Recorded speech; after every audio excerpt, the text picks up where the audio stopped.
The rain came down like shattered glass. Ilara pressed her body against the stone wall of the pack house corridor, her bare feet slipping on polished marble that had turned slick with water tracking in from the storm. Her breath came in shallow gasps, each one burning through her chest like she'd swallowed fire. The dress clung to her skin, crimson silk that now felt like a shroud, heavy and suffocating. She hadn't chosen red. She never wore red. But tonight, someone had laid it across her bed with a note that simply read, "Wear this. Trust me." She'd been a fool to trust anyone in this house. The hallway stretched before her, lined with portraits of Alpha King's past, their painted eyes seeming to track her desperate flight. Thunder cracked overhead, and the chandeliers swayed, casting dancing shadows that looked too much like reaching hands. Her heart slammed against her ribs, not just from fear, but from something else. Something that pulsed beneath her skin like a second heartbeat, wild and ancient and utterly terrifying. The baby. Her hand went instinctively to her stomach, still flat, still hiding the secret that would either save her or damn her. 6 weeks. That's all it had been. 6 weeks since she'd realized the nausea wasn't from grief, and the exhaustion wasn't from crying herself to sleep every night in a bed that had once been warm with promises. 6 weeks since Kale had stopped looking at her like she mattered. Footsteps echoed behind her, heavy boots on marble, moving with predatory precision. She didn't need to turn around to know who it was. The bond between them, frayed and bleeding as it was, still sang with recognition. Still pulled at something deep in her chest even as every rational thought screamed at her to run. Alpha King Kale Stellan. Her mate. Her destroyer. Ilara. His voice rolled through the corridor like distant thunder, low and commanding and edged with something she couldn't name. Stop. She didn't stop. Couldn't stop. The grand doors at the end of the hall called to her, massive oak panels carved with phases of the moon, the only barrier between her and freedom. Beyond those doors lay the pack house steps. Beyond the steps, the boundary line. Beyond the boundary. Anywhere but here. I said stop. Closer now. She could feel the heat of him, the raw power that radiated off an Alpha King like a physical force. The wolves in the rooms around them would be cowering, instinctively responding to the dominance in his tone. But Ilara had never been good at cowering. She ran. Her feet barely touched the ground as she sprinted toward the doors, silk dress tangling around her legs. The marble was freezing beneath her soles, but she barely felt it. All she could feel was the desperate, clawing need to escape this house, escape the whispers, escape the way the other wolves looked at her now. Like she was broken. Unwanted. A rejected mate clinging to a bond that her alpha had already severed in everything but name. She was 3 feet from the door when his hand closed around her wrist. The contact sent electricity screaming up her arm, the mate bond flaring to life with a violence that stole her breath. She gasped, stumbling, and he caught her other arm, spinning her around to face him. For one moment, they stood frozen, his hands burning against her skin, her pulse thundering so loud she was sure he could hear it. Kale looked like a storm given flesh. 6.5 feet of barely controlled power, with dark hair that fell across his forehead in wet strands, and eyes the color of amber set ablaze. Those eyes had once looked at her with something that felt like devotion. Now they were hard. Cold. The face of a king who'd made his choice and had no room for regret. Let me go. Her voice came out steadier than she'd expected.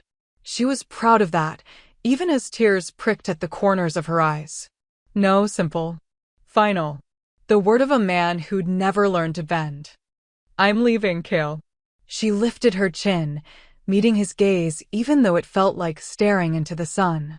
You've made it perfectly clear I don't belong here. You don't want me. You don't want. Her voice cracked, and she swallowed hard, refusing to say the rest. Refusing to tell him about the life growing inside her when he'd already made it clear there was no future for them. Something flickered across his face, there and gone so fast she might have imagined it. Pain, perhaps.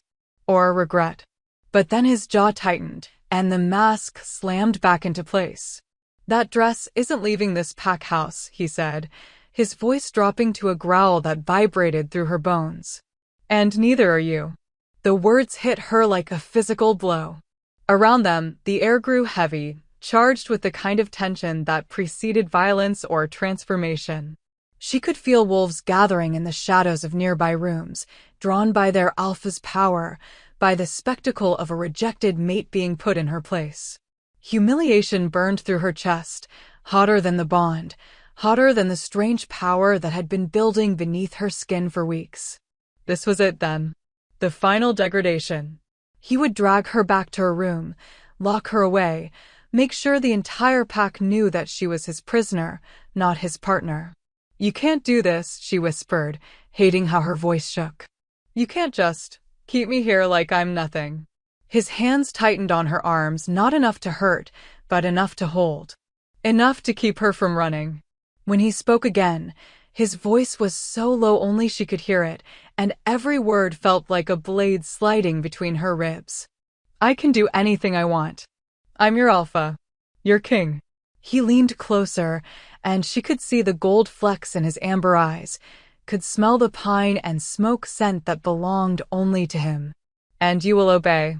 The bond twisted inside her, torn between submission and rebellion. But beneath it all, beneath the hurt and rage and confusion, something else stirred. That second heartbeat. That wild, ancient power that whispered she was more than this. More than a discarded mate. More than a wolf who'd been deemed too weak, too broken, too dangerous for the man who'd sworn to love her. The dress seemed to grow heavier against her skin, the silk almost burning now. She looked down at it, really looked at it for the first time, and saw the faint shimmer of symbols woven into the fabric. Symbols that glowed with a light that had nothing to do with the chandeliers overhead. Her blood turned to ice. "Kale." She looked up at him, and for just a moment, she saw past the cold mask to the man beneath. Saw the shadows under his eyes, the tension in his jaw, the way his hands trembled almost imperceptibly where they held her. "What did you do?" But he was already stepping back, releasing her arms, his face settling into the expression she'd come to know too well, the one that said he'd made his choice and would burn the world down before he changed his mind. "Guards," he called, his voice ringing through the corridor with absolute authority. "Escort my mate back to her chambers. She is not to leave this floor. Is that understood?" 2 guards materialized from the shadows, wolves she'd once considered friends.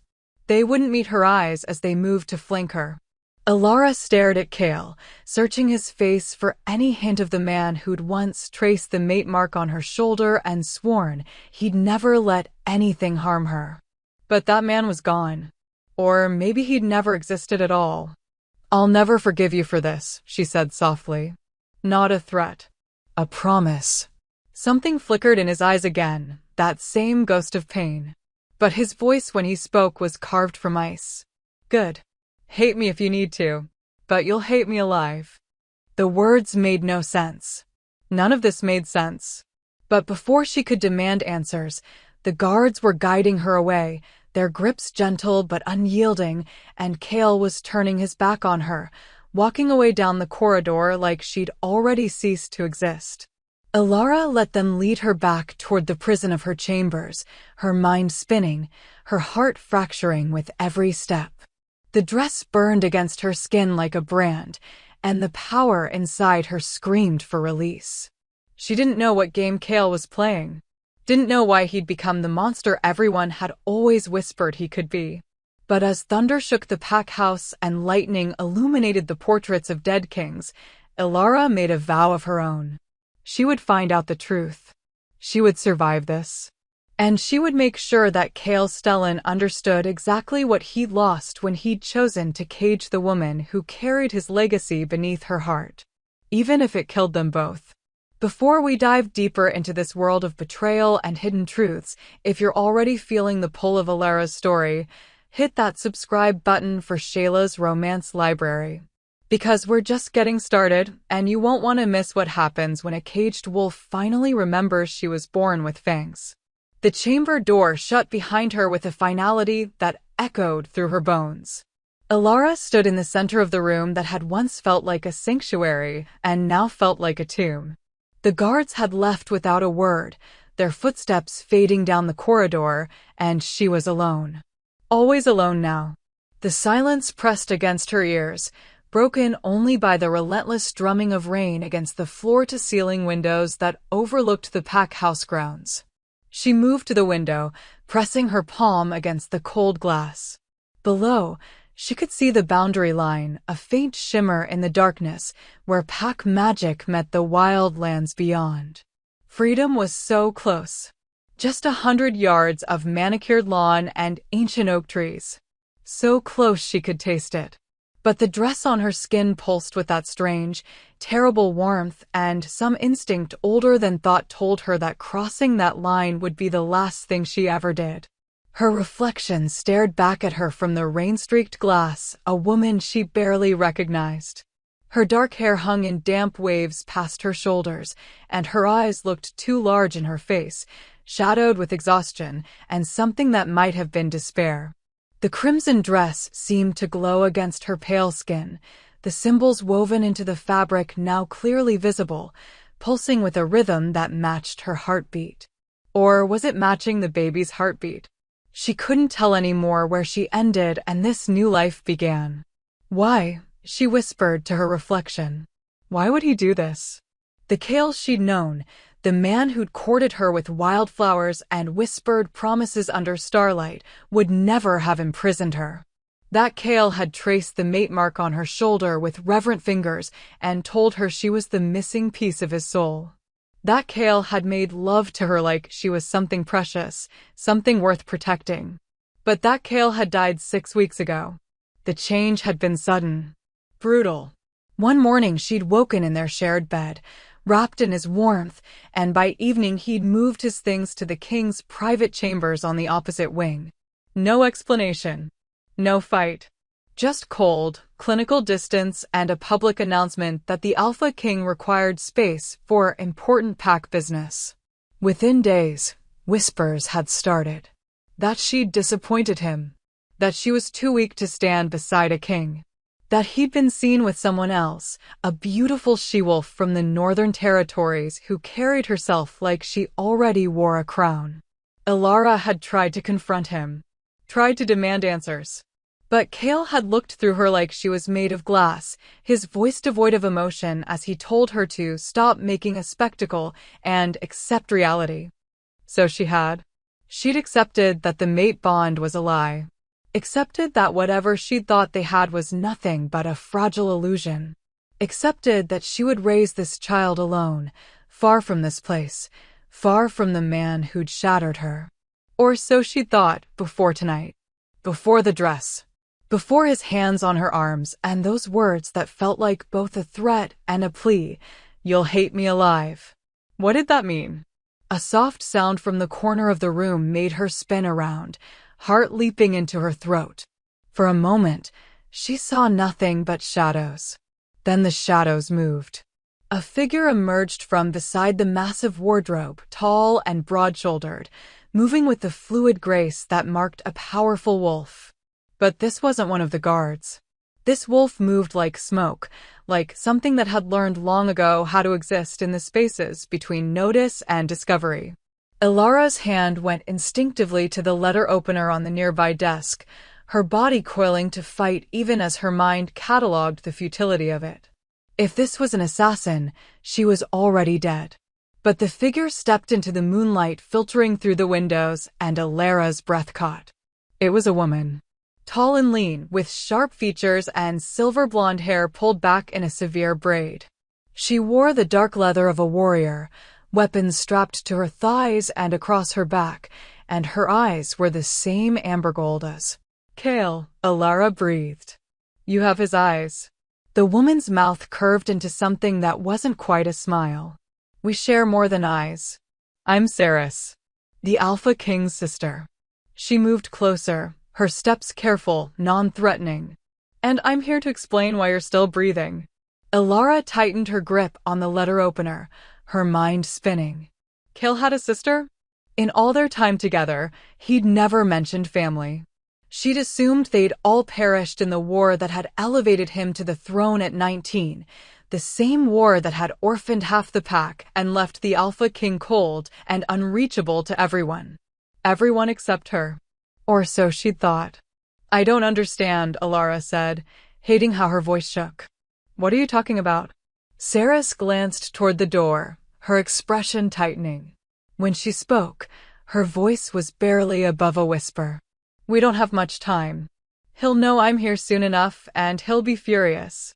She turned back to Ilara, and there was something in her gaze, pity mixed with respect. That dress you're wearing? It's not a dress. It's a death sentence. The words confirmed what Ilara's instincts had been screaming. She looked down at the crimson silk, at the glowing symbols that seemed to writhe across the fabric like living things. What is it? A blood mark. Woven by the High Council's best witch. Saris moved to the window, keeping her body angled so she could watch both Ilara and the door. The moment you cross the pack boundary wearing that dress, the magic will activate. It will sever the mate bond instantly and violently. The shock alone would kill you. Her gaze dropped to Ilara's stomach, and her voice softened. Both of you. The world tilted. Ilara reached out, gripping the edge of the desk to keep herself upright. The council did this? Why? What could they possibly gain from? Everything. Saris cut her off, her amber eyes blazing with barely controlled fury. You're not just some random she-wolf, Ilara. You're a moonbound sovereign. The first one born in 3 centuries. The words meant nothing. Less than nothing. Ilara shook her head, confusion mixing with fear. I don't know what that is. I'm nobody. I was an Omega in my birth pack before. Before they cast you out for manifesting silver fire when you were 14? Saris interrupted, and Ilara's blood turned to ice. Before they called you cursed and sent you into exile to die in the wildlands? Before you somehow survived alone for 3 years, living off nothing but instinct and a power you didn't understand. How did she know that? Ilara had never told anyone about her childhood, not even Cale. The shame of it, being cast out by her own blood, branded as dangerous and wrong, had been too deep to speak aloud. The silver fire, Saris continued, her voice urgent now. That's the mark of your bloodline. Moonbound sovereigns are the original queens, Ilara. Before the Alpha Council, before the pack system, before everything, your ancestors ruled. They were females born with the ability to create heirs so powerful that even the moon goddess herself had to bind their bloodline. She paused, letting that sink in. The child you're carrying? It's not just an alpha heir. It's the first true king born in 300 years. A ruler who could end the council's reign forever. The room spun.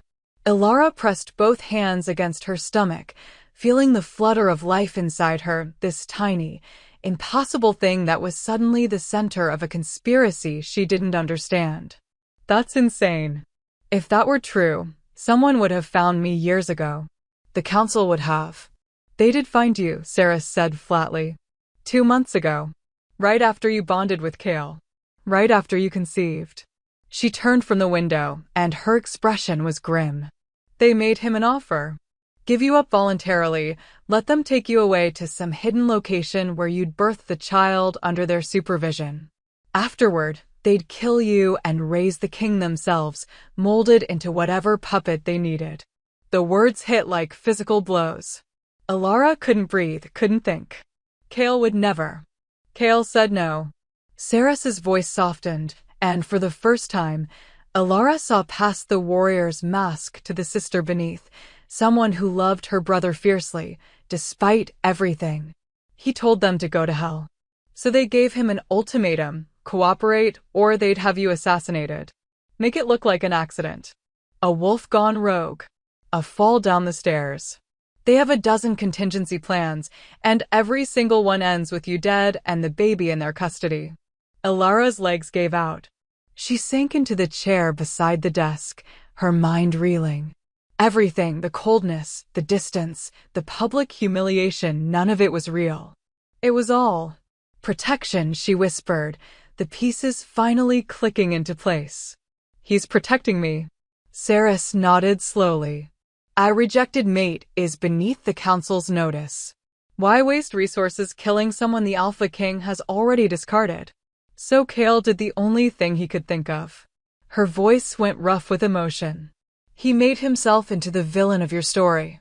Made you believe he stopped loving you. Made the entire pack believe you were nothing to him. Because as long as everyone thinks you're worthless. I'm safe, Alara finished, her heart cracking open all over again, but this time, not from betrayal. From understanding. From the terrible, beautiful truth of what Kale had sacrificed. His reputation. Her trust. Their happiness. Everything. The dress was supposed to be discovered, Saris continued. One of the council's spies planted it in your room, hoping you'd wear it tonight and flee. Hoping you'd make it to the boundary before anyone stopped you. She moved closer, crouching down so they were eye level. But Kale knew. He's had wolves watching you every moment, invisible guards making sure no one gets close enough to hurt you. When he saw you wearing that dress, running for the door, she trailed off, shaking her head. I've never seen him move so fast. Never seen him so terrified. Tears burned down Alara's cheeks. She thought of his hands on her arms, the trembling she'd felt in his fingers. The look in his eyes, not coldness, but desperation barely held in check. The way he'd called the guards, his voice steady even though something beneath it had been screaming. You'll hate me alive. He thinks I hate him, she whispered. He knows you hate him, Saris corrected gently. That's the point. As long as you hate him, as long as you want to leave, the council believes their plan is working. They think eventually you'll find a way to escape, or Kale will slip up, and the dress will do its job. She reached out, gripping Alara's hand. But they underestimated him. He'll burn this entire pack to ashes before he lets anything happen to you. Alara looked down at their joined hands, at the crimson dress that had nearly killed her, at the window that showed a boundary she could never cross. So what do? I can't stay here forever. Eventually they'll realize their plan isn't working. Eventually, we fight back, Saris said, steel in her voice. But first, you need to understand what you are. You need to learn to control the power inside you. She squeezed Alara's hand. Because when the council comes, and they will come, you're going to have to be strong enough to face them. Strong enough to protect that child. Strong enough to stand beside a king who's already standing alone. Outside, thunder cracked and lightning illuminated the grounds. For just a moment, Alara thought she saw a massive wolf standing at the edge of the tree line, dark fur and amber eyes turned toward her window. Watching. Always watching. Kale. Her mate. Her protector. Her destroyer who had destroyed himself to keep her whole. Alara stood slowly, wiping the tears from her face. The fear was still there, coiled in her chest like a living thing. But beneath it, something else was stirring. That ancient power. That silver fire that had once terrified a pack into casting her out. Maybe it was time to stop being terrified of what she was. Maybe it was time to become the queen they all feared. Teach me, she said to Saris, her voice steady now. Teach me everything. Because I'm done being protected. She placed both hands over her stomach, over the child that carried a destiny neither of them had asked for. And I'm done letting him face this alone. Saris smiled, a real smile this time, fierce and proud. There's the sovereign. I was wondering when she'd wake up. Saris left the way she'd come, through the shadows, like something that had never existed at all. But her words remained, echoing in the silence of the chamber, reshaping everything Alara thought she knew about herself. About Kale. About the life growing inside her that had somehow become the center of a war she hadn't known was being fought. Alara moved to the vanity, her legs still unsteady, and slowly began working the crimson dress off her shoulders. The fabric clung to her skin, reluctant to release her, and when it finally pulled at her feet, She could swear she heard it whisper. The symbols had stopped glowing, but they were still there, dark threads woven into red silk, waiting for her to make the fatal mistake of crossing the boundary. She kicked the dress away, sending it sliding across the polished floor like a serpent. Then she stood there in nothing but her undergarments, staring at her reflection in the mirror, searching for some sign of this power Ceres claimed lived inside her. A moonbound sovereign. The words tasted like ash and honey on her tongue, like something both terrible and sacred. Her fingers traced the mate mark on her shoulder, the elegant swirl of silver that had appeared the night Kale claimed her, the night the bond snapped into place and she'd felt complete for the first time in her life. It still glowed faintly, proof that despite everything, despite the distance and the coldness and the lies, the bond remained. Damaged, perhaps. Bleeding at the edges. But not broken. Not yet. "Who am I?" she whispered to her reflection. "Really?" The girl staring back at her looked too young to be carrying the weight of prophecies and dead queens. She was 22. Just 22. For years ago, she'd been dying in the wild lands, half-starved and feral, living in a cave and hunting rabbits with her bare hands because her wolf was too broken to shift properly. For years ago, she'd been the Omega nobody wanted. The cursed child with silver fire in her veins and madness in her eyes. The memories rose up like floodwater, and this time, Alara didn't push them away. She'd been 14 when the fire first came. It had been winter in the Thornridge Pack, the kind of bitter cold that turned breath to crystals and made even the strongest wolves huddle close to the den fires. Alara had been helping her mother prepare the evening meal, grinding herbs with a mortar and pestle, when the visiting alpha from the Eastern Territories had arrived. She remembered his eyes on her. Remembered the way he'd smiled, predatory and wrong, as he'd asked her father if she was of age yet. Remembered her father's nervous laugh, the way her mother had pulled her close, protective but powerless against pack hierarchy. The visiting alpha had reached for her hair, commenting on how pretty she'd become, how valuable she'd be when she matured. His fingers had been inches from her face when something inside Alara had snapped. The fire had erupted from her skin like a living thing, silver flames that burned cold instead of hot, that sang with a frequency that made every wolf in the den howl in pain. The visiting alpha had stumbled back, his hand blistered, his face twisted in shock and rage. And Alara had stood there, 14 and terrified, watching silver fire dance across her palms like water. She'd expected her parents to defend her, to explain that she'd been frightened, that she hadn't meant to hurt anyone. Instead, her father had looked at her with horror, with fear. "Unnatural," he'd whispered. "The old magic. It's in her blood." Within an hour, the pack elders had convened. Within 2 hours, they'd pronounced their judgment.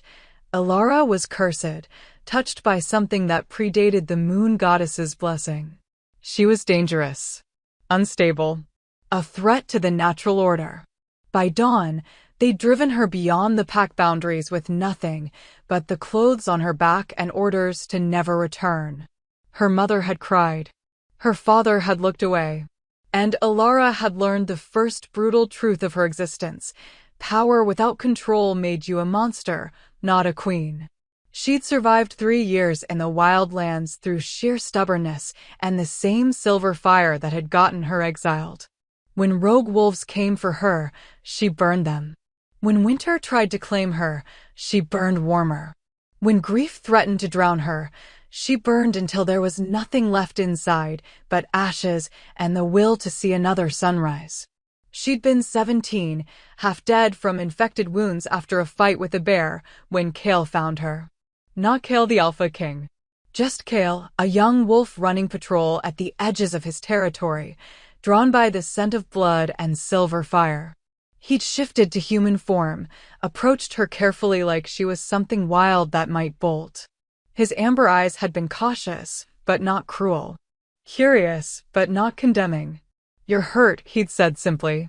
She'd bared her teeth at him, silver fire flickering across her knuckles in warning. Stay back. But he hadn't stayed back. He'd crouched down, close enough that she could have burned him, and held out his hand. I'm Kale.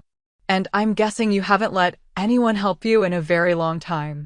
Something in his voice, the gentleness, the lack of fear, had broken through her defenses. She'd let him carry her back to the pack healer. Let him visit her every day while she recovered. Let him listen to her story without judgment, without horror, without once looking at her like she was cursed.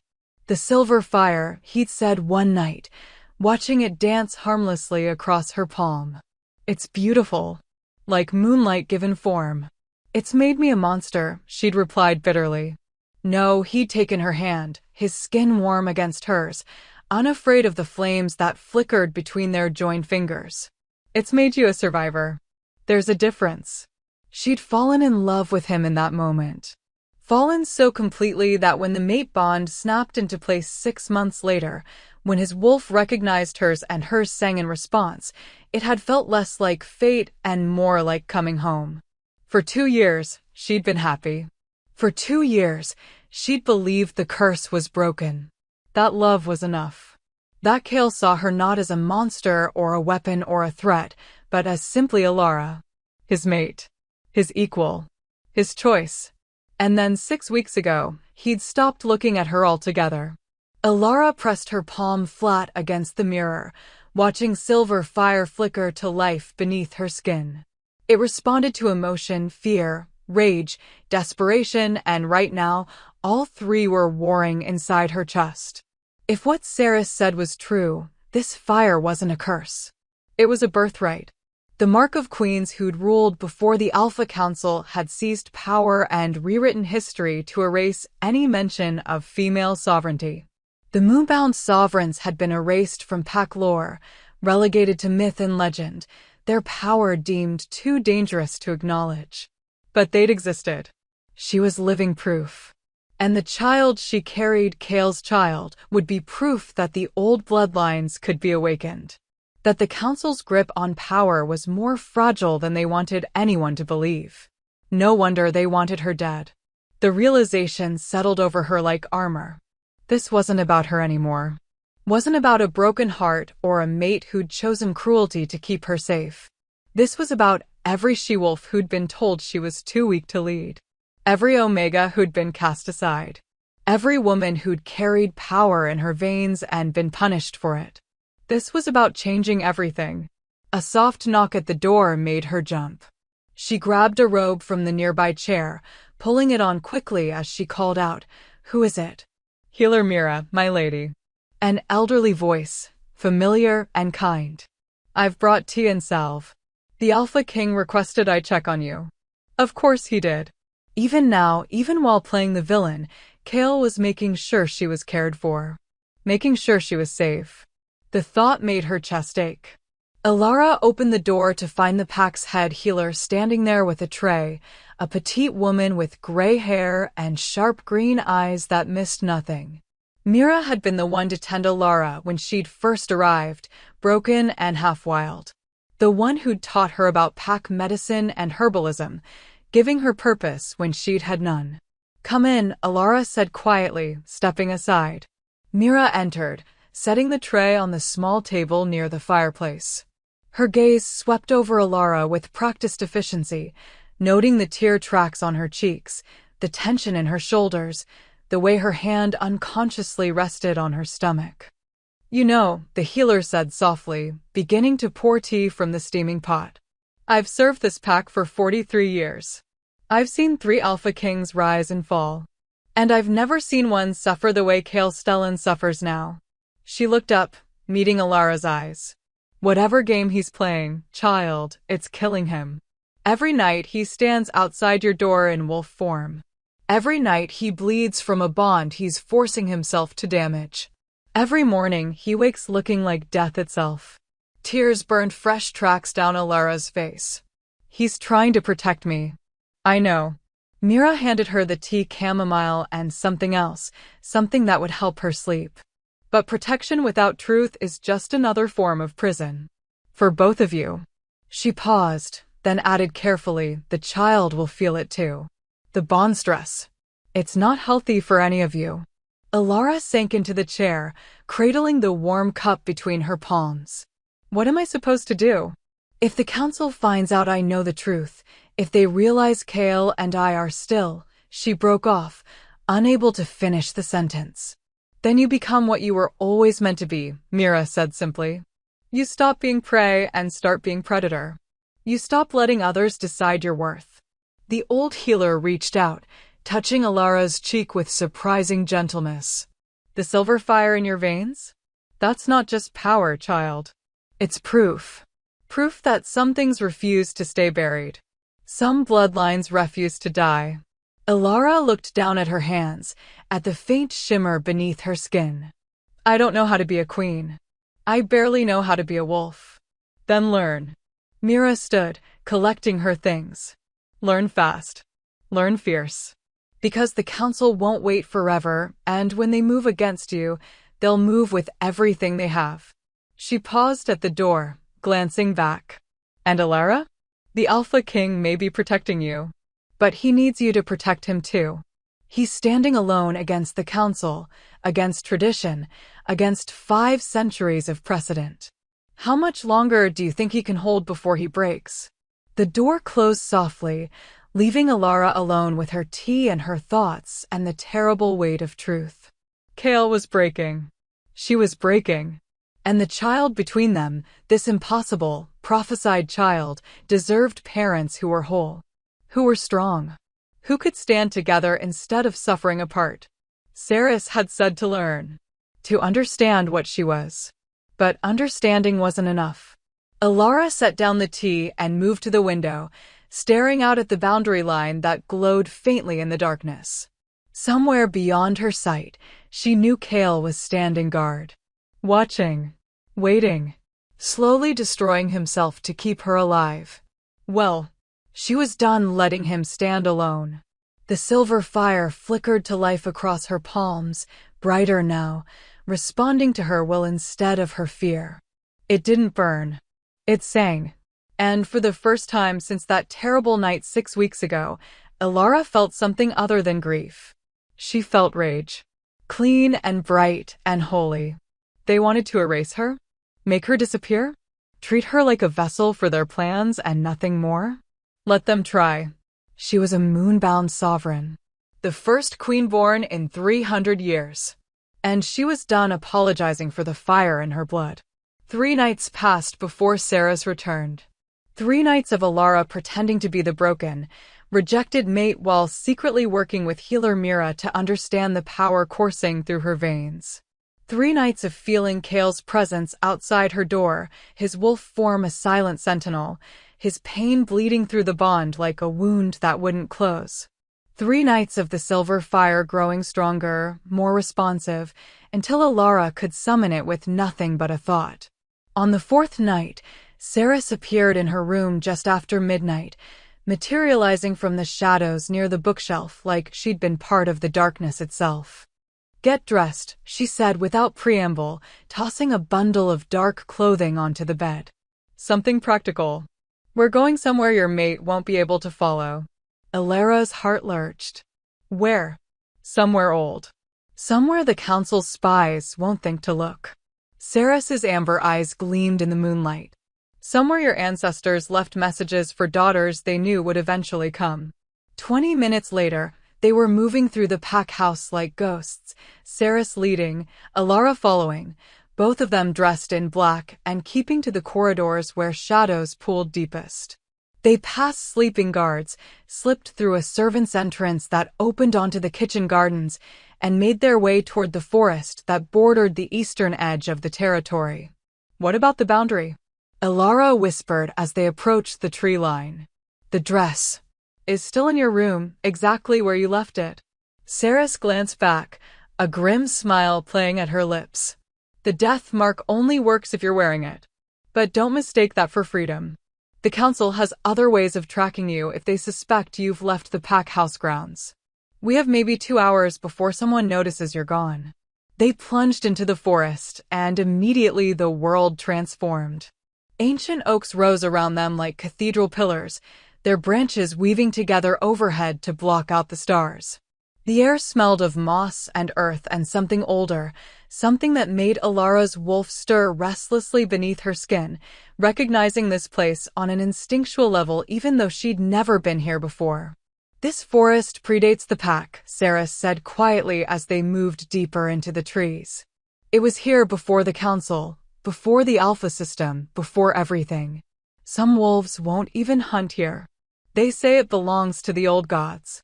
She ducked under a low-hanging branch, her movements fluid and sure. "They're not wrong."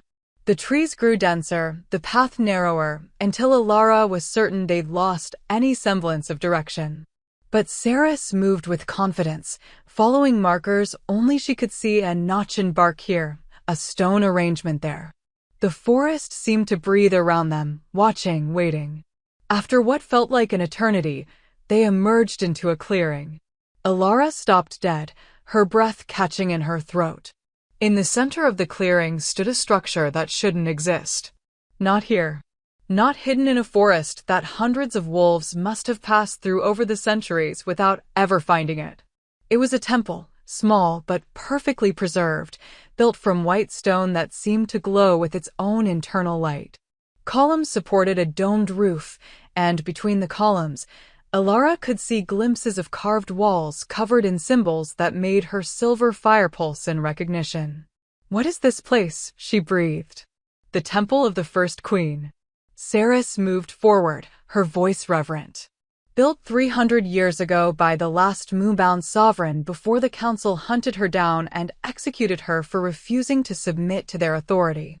They tried to destroy this temple, but the magic protecting it was too strong. So they did the next best thing." She glanced back at Alara. "They erased it from memory.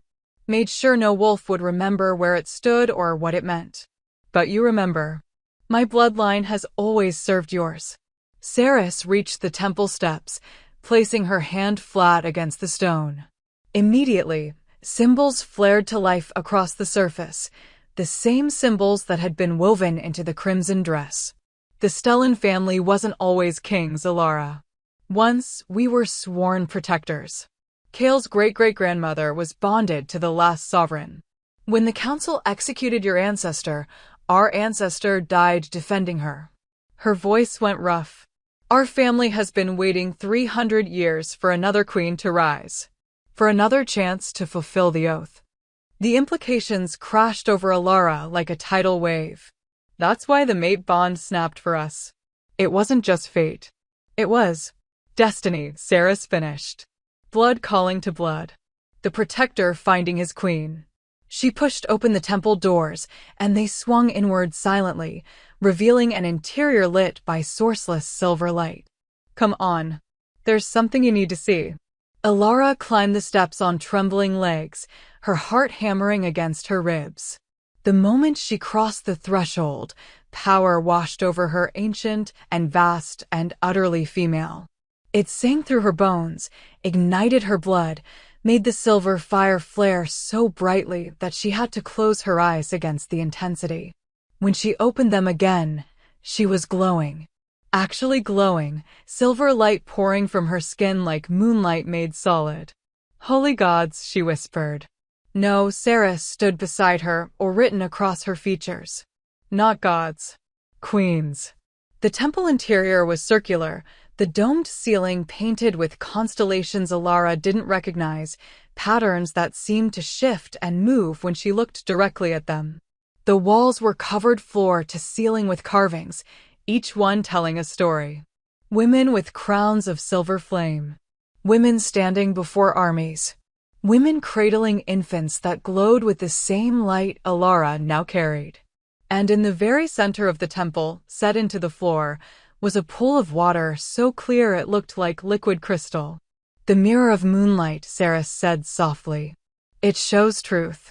Past, present, and future. But only to those with sovereign blood." She gestured toward the pool. "Look into it, Alara. See what your ancestors left for you." Alara approached the pool slowly, her reflection rippling in the still water. But as she knelt beside it, as her glowing fingers touched the surface, the water stilled completely. And then it changed. Images rose from the depths like memories surfacing from deep water. She saw a woman who looked like her, same dark hair, same storm-gray eyes, standing before a gathered host of wolves. A crown of silver fire burned above her head, and in her arms, she held an infant whose tiny fists were wrapped around threads of moonlight. The first sovereign, Alara knew instinctively. The mother of kings. The image shifted. Now the woman stood on a battlefield, silver fire pouring from her hands in waves that sent enemy wolves scattering. She fought not with claws or teeth, but with pure power, the kind that bent reality itself. Another shift. The woman older now, seated on a throne with that same child grown to a young man standing beside her. He wore a crown too, but his was different, golden where hers was silver, solid where hers was flame. And the way he looked at her, there was love there. Respect. But also something else. Fear. The image fractured, replaced by scenes of violence. The golden-crowned king leading wolves against his mother. The council forming, swearing oaths to end the reign of queens. The sovereign fighting, burning, screaming as they ripped her child from her arms and drove a blade through her heart. The last image showed a young woman, barely more than a girl, fleeing through a forest with her hand pressed to her pregnant belly, silver fire streaming behind her like a comet's tail. She looked over her shoulder once, her face twisted with grief and rage and desperate hope. Then she vanished into the trees, and the pool went still. Alara sat back on her heels, tears streaming down her face. They killed her. They killed the first queen and stole her power. Not stole, Saris corrected quietly. Buried. They couldn't destroy what she was, the moon goddess herself had blessed the bloodline. But they could make sure no one remembered what queens were capable of. They could rewrite history, establish the Alpha system, and make sure every she-wolf born afterward believed her only purpose was to be a mate. A mother. A support. Her voice hardened. Never a ruler in her own right. And now Alara couldn't finish the sentence. It was too big. Too impossible. Now you're the first sovereign to survive long enough to carry a child to term in 300 years, Sarah said. Every other woman who manifested the bloodline was found and killed before she could reproduce. But you, she shook her head in wonder. You survived exile as a child. Survived the wildlands as a teenager. Found your way to your sworn protector and bonded with him before the council even knew you existed. Do you understand how impossible that is? How many variables had to align perfectly? Alara looked down at her hands, at the silver fire that now danced across her palms like it belonged there. What does the child mean? Saris said it would be a true king. Not just an alpha. Look again. Saris gestured to the pool. Ask it to show you the future. Heart in her throat, Alara leaned forward and whispered to the water, Show me my child. The pool rippled once, then cleared. And what rose from the depths made Alara's breath stop completely.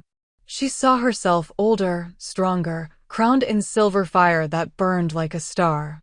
Beside her stood Kale, his amber eyes fierce and proud, his hand resting on the shoulder of a boy who couldn't be more than 10 years old.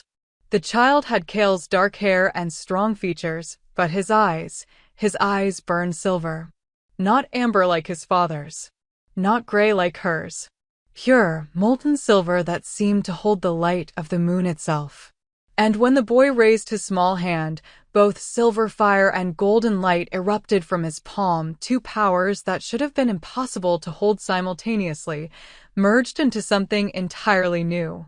The unified king, Saris breathed, staring at the image. A ruler who carries both bloodlines. Who can command with alpha authority and create with sovereign power. The council has spent 3 centuries making sure this child could never be born. Her voice dropped to a whisper. Because a unified king would have the power to remake the entire wolf world. To end their reign. To return balance. The vision shifted one last time, and Alara saw the boy grown to a man, standing before assembled packs with that same dual power radiating from him like dawn breaking. Wolves knelt before him not in fear, but in reverence. And behind him, carved into a massive stone wall, were words that glowed with silver fire. Here stands the child of the last queen and the sworn protector. Here begins the age of balance. Here ends the age of chains.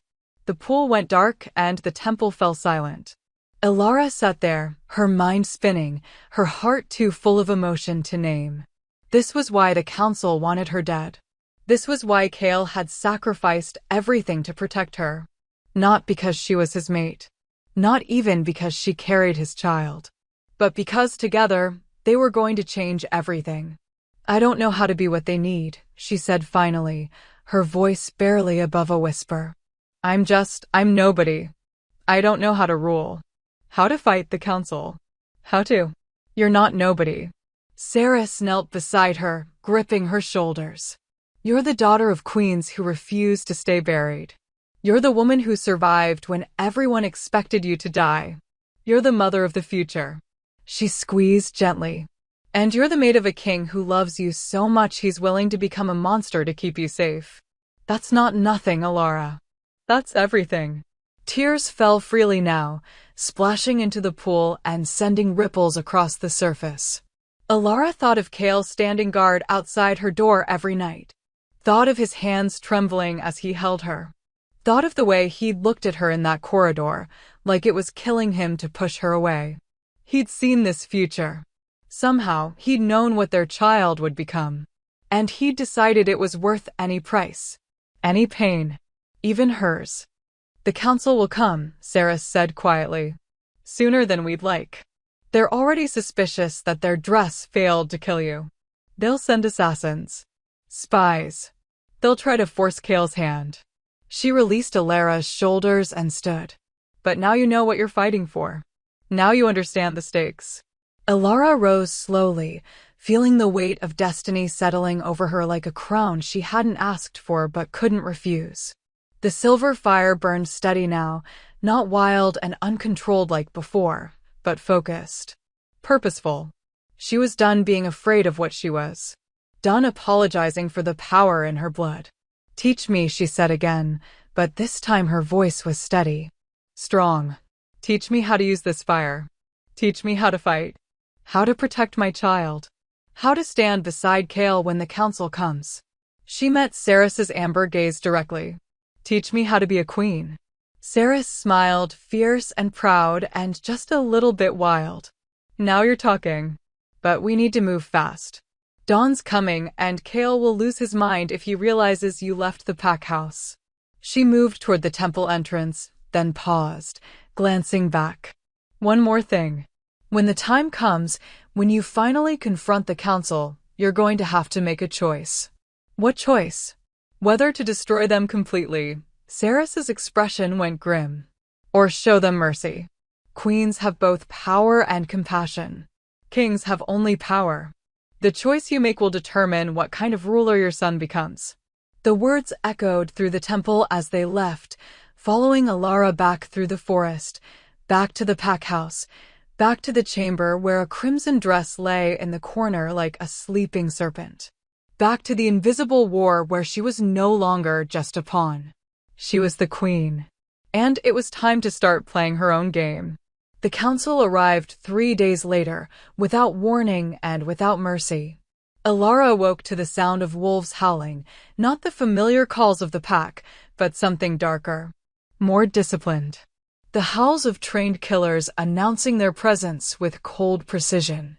She bolted upright in bed, her heart slamming against her ribs as silver fire instinctively flared across her hands. The pre-dawn light filtering through the windows cast everything in shades of gray and violet, and for one disorienting moment, she couldn't tell if this was real or another nightmare. Then the door to her chamber burst open. It wasn't Saris. It wasn't Kale. It was Mira, the healer, her face pale and her hands shaking as she gripped the door frame. They're here. The High Council. 20 wolves, maybe more. They've demanded an audience with the Alpha King, and they've brought, her voice cracked. They've brought execution witnesses. The words hit like a physical blow. Execution witnesses. Wolves whose sole purpose was to observe and verify kills ordered by the council, ensuring no alpha could claim ignorance or interference. They'd come to kill her. Today. Now. Where's Kale? Elara was already moving, throwing on the dark training clothes Saris had given her, her mind racing through everything she'd learned over the past 3 nights. The breathing exercises to control the silver fire. The meditation techniques to access the deeper well of power. The combat stances that would let her channel magic through movement. 3 nights hadn't been enough. Not nearly enough. In the great hall, facing them down, Mira moved further into the room, pressing a small vial into Elara's hand. This will mask your scent for an hour. Maybe less. If you're going to run. I'm not running. Elara's voice came out harder than she intended. She softened it, meeting the healer's frightened eyes. Not anymore. Where's Saris? With the Alpha King. But, Elara, Mira gripped her arm. There are too many of them. Even if Kale fights, even if every loyal wolf in this pack stands with him, the council has the authority to declare him rogue. They can call for wolves from every territory in the region. They can do whatever they want, Elara interrupted quietly. But I won't make it easy for them. She tucked the vial into her pocket and moved toward the door. Stay here. Lock this behind me. If anything happens, nothing's going to happen to you. Myra's voice shook with fierce determination. Not while we still breathe. Elara wanted to believe that. Wanted to think that loyalty and love could stand against the kind of institutional power the council wielded. But she'd seen the vision in the temple pool. She'd seen queens burning. She'd seen children stolen and bloodlines ended. History had a way of repeating itself. She moved through the corridors with her heart in her throat, every shadow making her jump, every sound potentially marking an assassin's approach. But the pack house was eerily quiet. Most of the wolves had gathered in or near the great hall, drawn by the commotion and the undeniable pull of their alpha's distress radiating through the pack bonds. As she approached the massive doors of the great hall, she could hear voices, Kale's, deep and controlled but edged with something dangerous.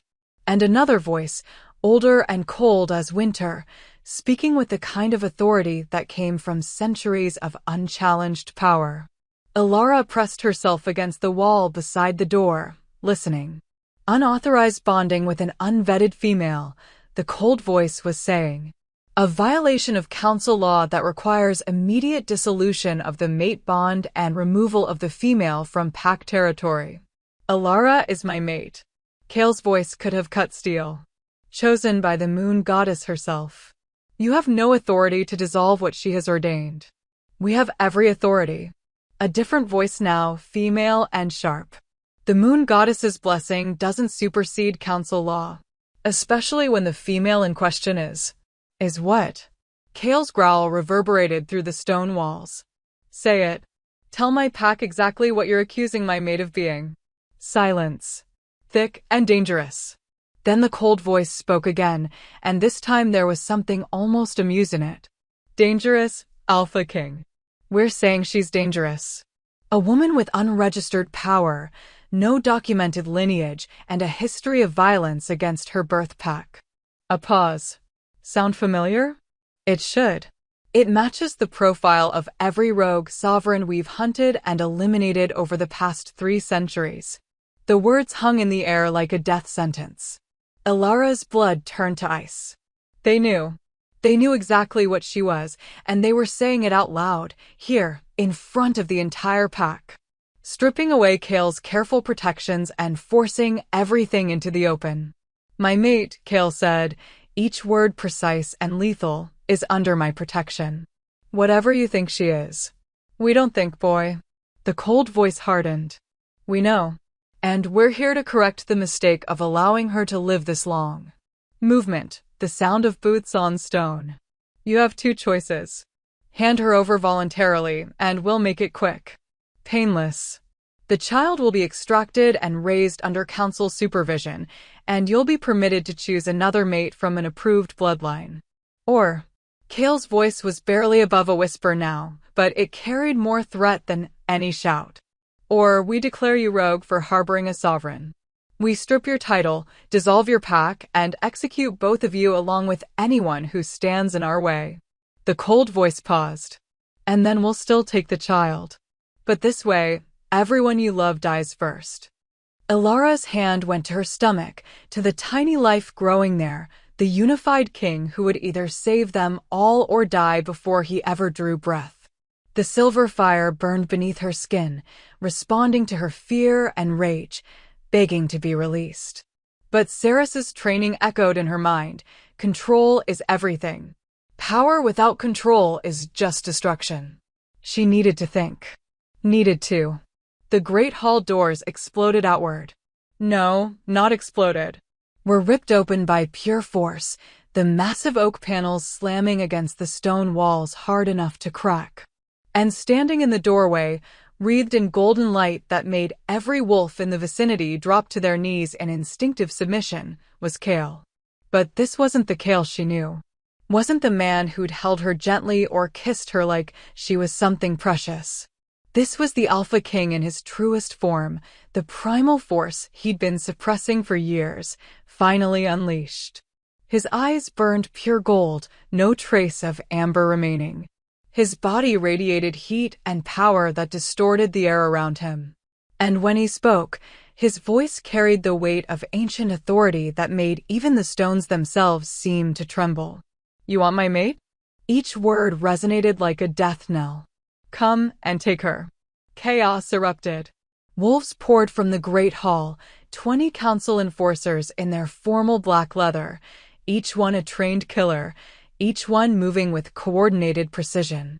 They shifted mid-stride, massive wolves with silver collars that marked them as council property, and they came at Kale like a living wave. He met them with nothing but claws and fury. The first 3 wolves went down before they'd closed half the distance, their throats torn out with surgical efficiency. The next 2 tried to flank him and were slammed into the stone walls hard enough to leave cracks in the ancient masonry. Kale moved like violence incarnate, like something that had forgotten what mercy meant, and the council wolves fell before him like wheat before a scythe. But there were too many.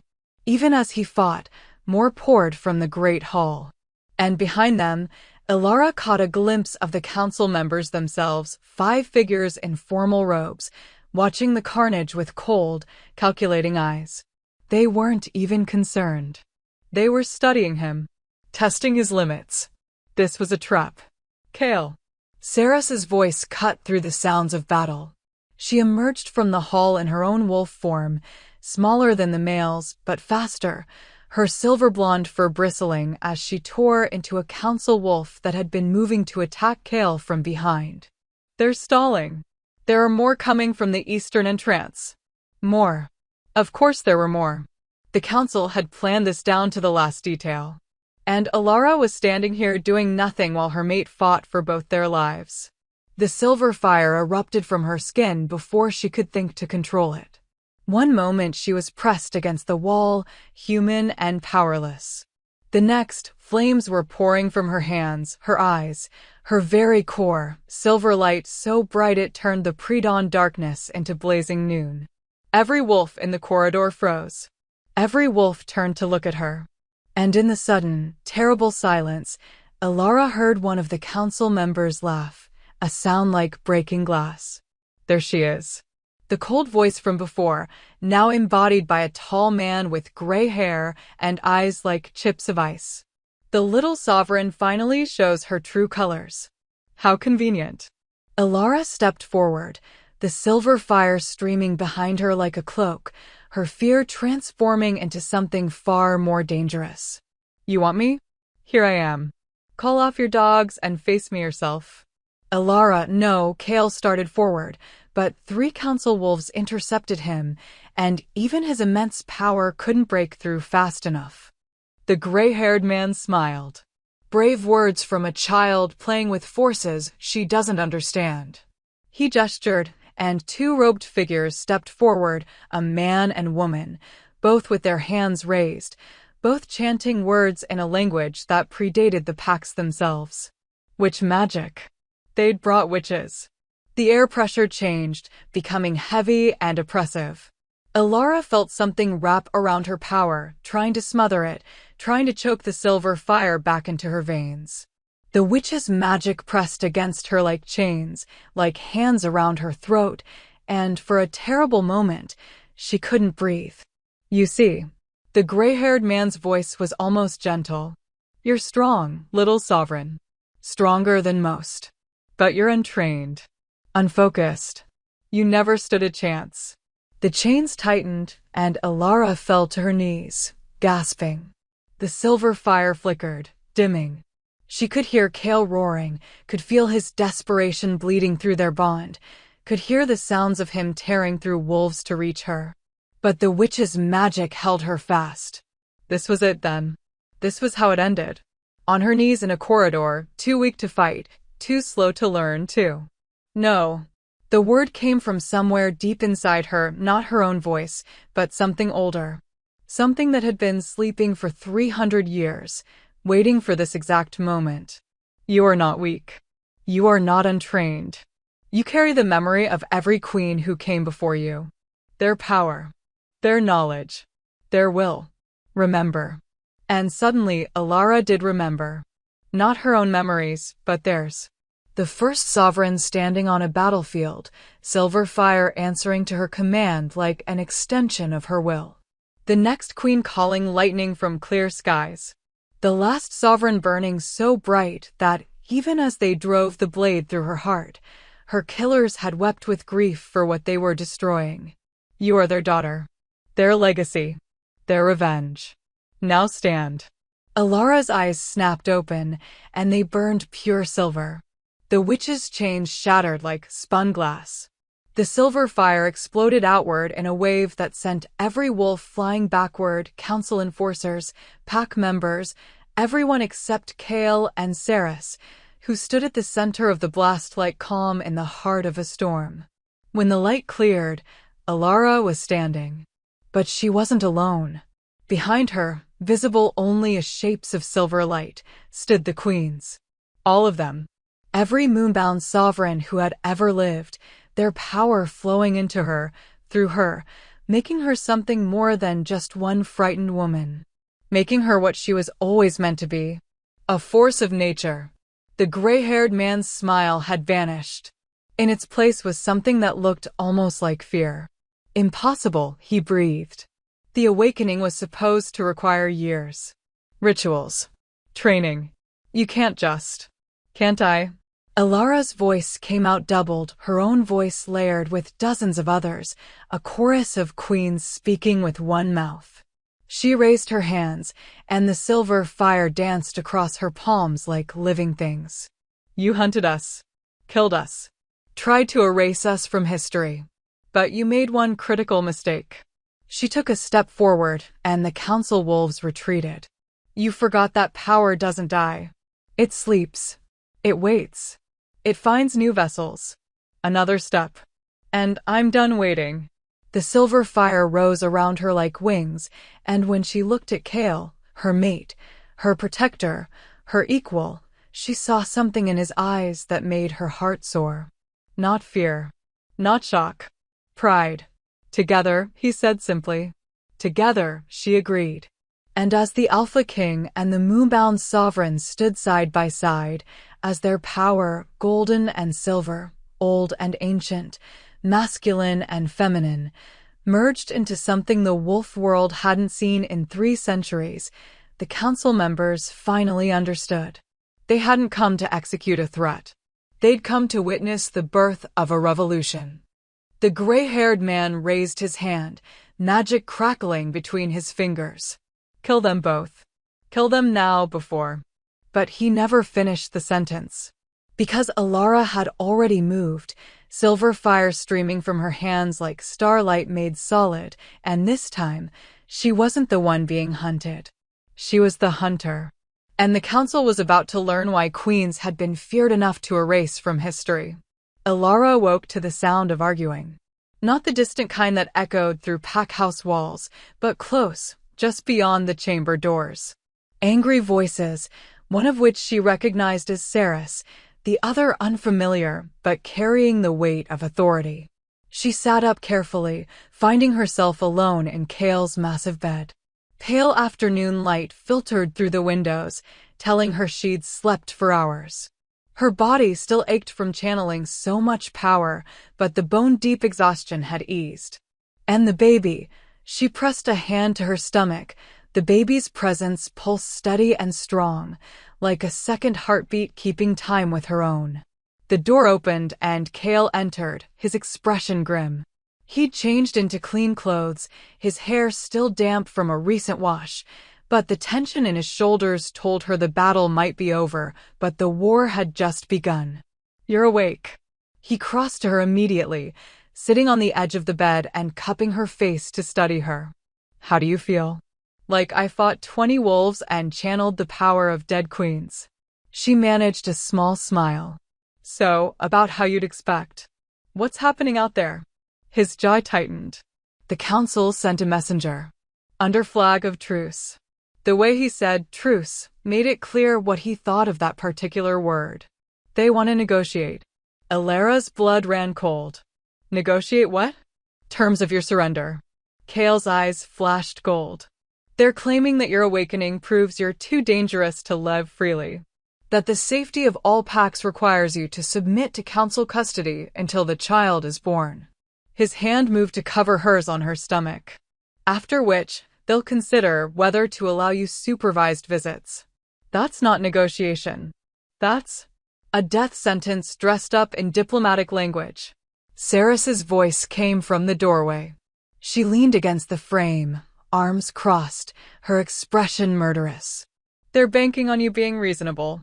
On you choosing the greater good over your own life. And if I refuse? Then they'll declare both you and Kale rogue. They'll call every alpha in the Northern Territories to hunt you down. They'll paint you as a threat to the natural order and Kale as a king corrupted by his mate Bond." Saris pushed off the doorframe, moving into the room. "Within a week, we'll have 500 wolves at our borders. Within 2 weeks, every pack within 3 territories will have been fed stories about the mad sovereign and her puppet king." The words settled over the room like a shroud. Alara looked between Kale and Saris, seeing the same grim determination on both their faces. They'd already discussed this. Already made their decision. "You're going to fight," she said quietly.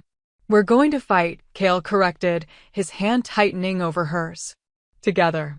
Like we agreed. Against 500 wolves? Kale, that's suicide. Even with my power. Your power is exactly why we can win." Saris moved to the window, staring out at the forest. "The council has spent 3 centuries suppressing knowledge of what sovereigns can do. Most wolves have no idea what they're facing. They think you're just a rogue with some fire tricks." She turned back, and her smile was sharp. "We're going to show them exactly how wrong they are." Alara wanted to feel encouraged by the confidence in Saris's voice.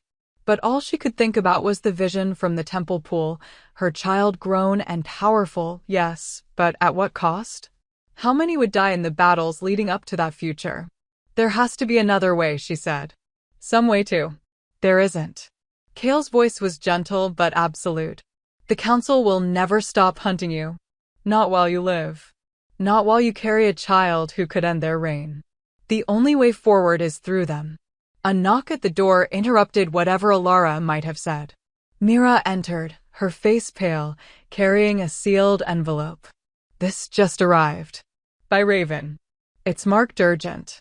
Kale took the envelope, his expression darkening as he recognized the seal pressed into the wax, the council's official mark. He broke it open, pulling out a single sheet of parchment covered in elegant script. As he read, the color drained from his face. "What?" Alara reached for him, alarmed. "What does it say?" He handed her the letter without a word. The script was formal, cold, and utterly damning. "To Alpha King Kale Stellan. We write to inform you that evidence has come to light regarding the female known as Alara. According to testimony provided by her birth pack, The female was not exiled for manifesting power, as she has claimed. She was exiled for the murder of 3 pack members, including a juvenile male of 8 years. The silver fire she wields was first used to kill a child who rejected her advances. When his parents attempted to intervene, she killed them as well. Her birth alpha deemed her too dangerous to execute within pack territory and instead cast her out, hoping distance would prevent further bloodshed. This information, along with sworn testimonies from 17 witnesses, has been presented to the Northern Council of Alphas. They have voted unanimously to support our efforts to contain this threat. You have until sunset tomorrow to surrender the female for trial. Failure to comply will result in your immediate designation as a rogue alpha and the dissolution of your pack's charter. We await your response. High Council of the Wolf Territories. The words blurred as Alara read them a second time, then a third, her mind refusing to process what they were saying. Murder. They were accusing her of murder. Of killing a child. It's not true. The words came out strangled. The boy who died, her throat closed around the memory, around the guilt she'd carried for 8 years. He was trying to protect me. From the visiting alpha. He pushed between us when the fire erupted, and she couldn't finish. Couldn't say how the silver flames had engulfed him, how his screams had echoed through the den, how his parents had died trying to reach him through fire that wouldn't extinguish. I know. Kale's arms came around her, pulling her tight against his chest. I know, love. I know what really happened. How? She looked up at him, tears streaming down her face. I never told you about. I sent scouts to your birth pack 2 years ago, after you told me you'd been exiled. His hand stroked through her hair, soothing. They interviewed wolves who'd been there that night. Got the real story, not the version your alpha told the council. His voice hardened. The visiting alpha was known for abusing young females. He'd paid your alpha for access to you. That boy, Torin, his name was, he tried to stop it. Tried to protect you. And when your power erupted in self-defense, when the flames caught him instead, his parents blamed me. Alara's voice broke. The whole pack blamed me. Because it was easier than holding their alpha accountable for selling a child to a predator. Saris's voice was ice. And now the council has twisted that tragedy into a weapon. They've convinced the Northern Alphas that you're a murderer. That your power makes you unstable. Dangerous. Alara pulled back from Kale, scrubbing at her eyes. Then it's over. If they have testimony, if they've convinced the other alphas. It's not over. Kale's voice cut through her spiral like a blade. Because every wolf who was there that night is still alive. And several of them have already sent word that they'll testify to the truth if needed. The council is lying, Alara. Manufacturing evidence to turn other packs against us. But the other alphas believe them. Because they don't know the truth yet. Saris moved to the desk, pulling out a map of the territories. We have witnesses. We have proof. What we need is time to present it. Time to show the Northern Council that they've been manipulated. We don't have time. Mira spoke for the first time, her voice heavy. Sunset tomorrow is less than 30 hours away. Even if we could gather witnesses and travel to the Northern Council chambers, there's no guarantee they'd listen. Not when the High Council has already framed the narrative. Silence fell, heavy and suffocating. Alara stood slowly, her mind working through impossible calculations. Then I go to them. Absolutely not. Kale was on his feet instantly. That's exactly what they want. You in custody, where they can. Where they can put me on trial. Alara met his eyes steadily. A public trial, with witnesses and testimony. In front of every alpha in the Northern Territories. She turned to Saris. The council can't kill me quietly if I submit to trial, can they? It would undermine their authority. Make them look like tyrants instead of protectors. Saris's eyes widened. You want to use their own system against them. I want to make them prove their accusations in front of witnesses who can refute them. Alara's voice grew stronger as the plan took shape. If I run, I look guilty. If Kale fights for me, he looks corrupted. But if I walk into that trial and face my accusers, she looked at Kale. They'll have to let me speak. Let witnesses testify. And when the truth comes out, when other alphas see that the council has been lying, it undermines everything they've said about you, Kale finished, understanding dawning in his eyes. It makes other alphas question what else the council has lied about. Exactly. Ilara moved to the map, studying the territories marked in different colors. But I can't just surrender. That gives them too much control. I need to demand trial by the old laws. The ones that predate the council's authority. Trial by sovereign right. Saris breathed the words like a prayer. It hasn't been invoked in 300 years, Ilara finished. Because there haven't been any sovereigns to invoke it. But the law still exists, doesn't it? It's still written in the original pack codes. It is. Kale was staring at her like he was seeing her for the first time. Trial by sovereign right gives you the authority to demand testimony from any wolf, to call witnesses from any pack, and to require absolute truth under penalty of Moon Goddess's judgment.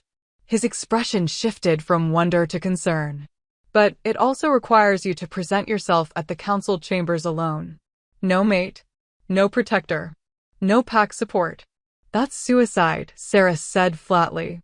The moment you're inside those chambers without Kale, they'll kill you.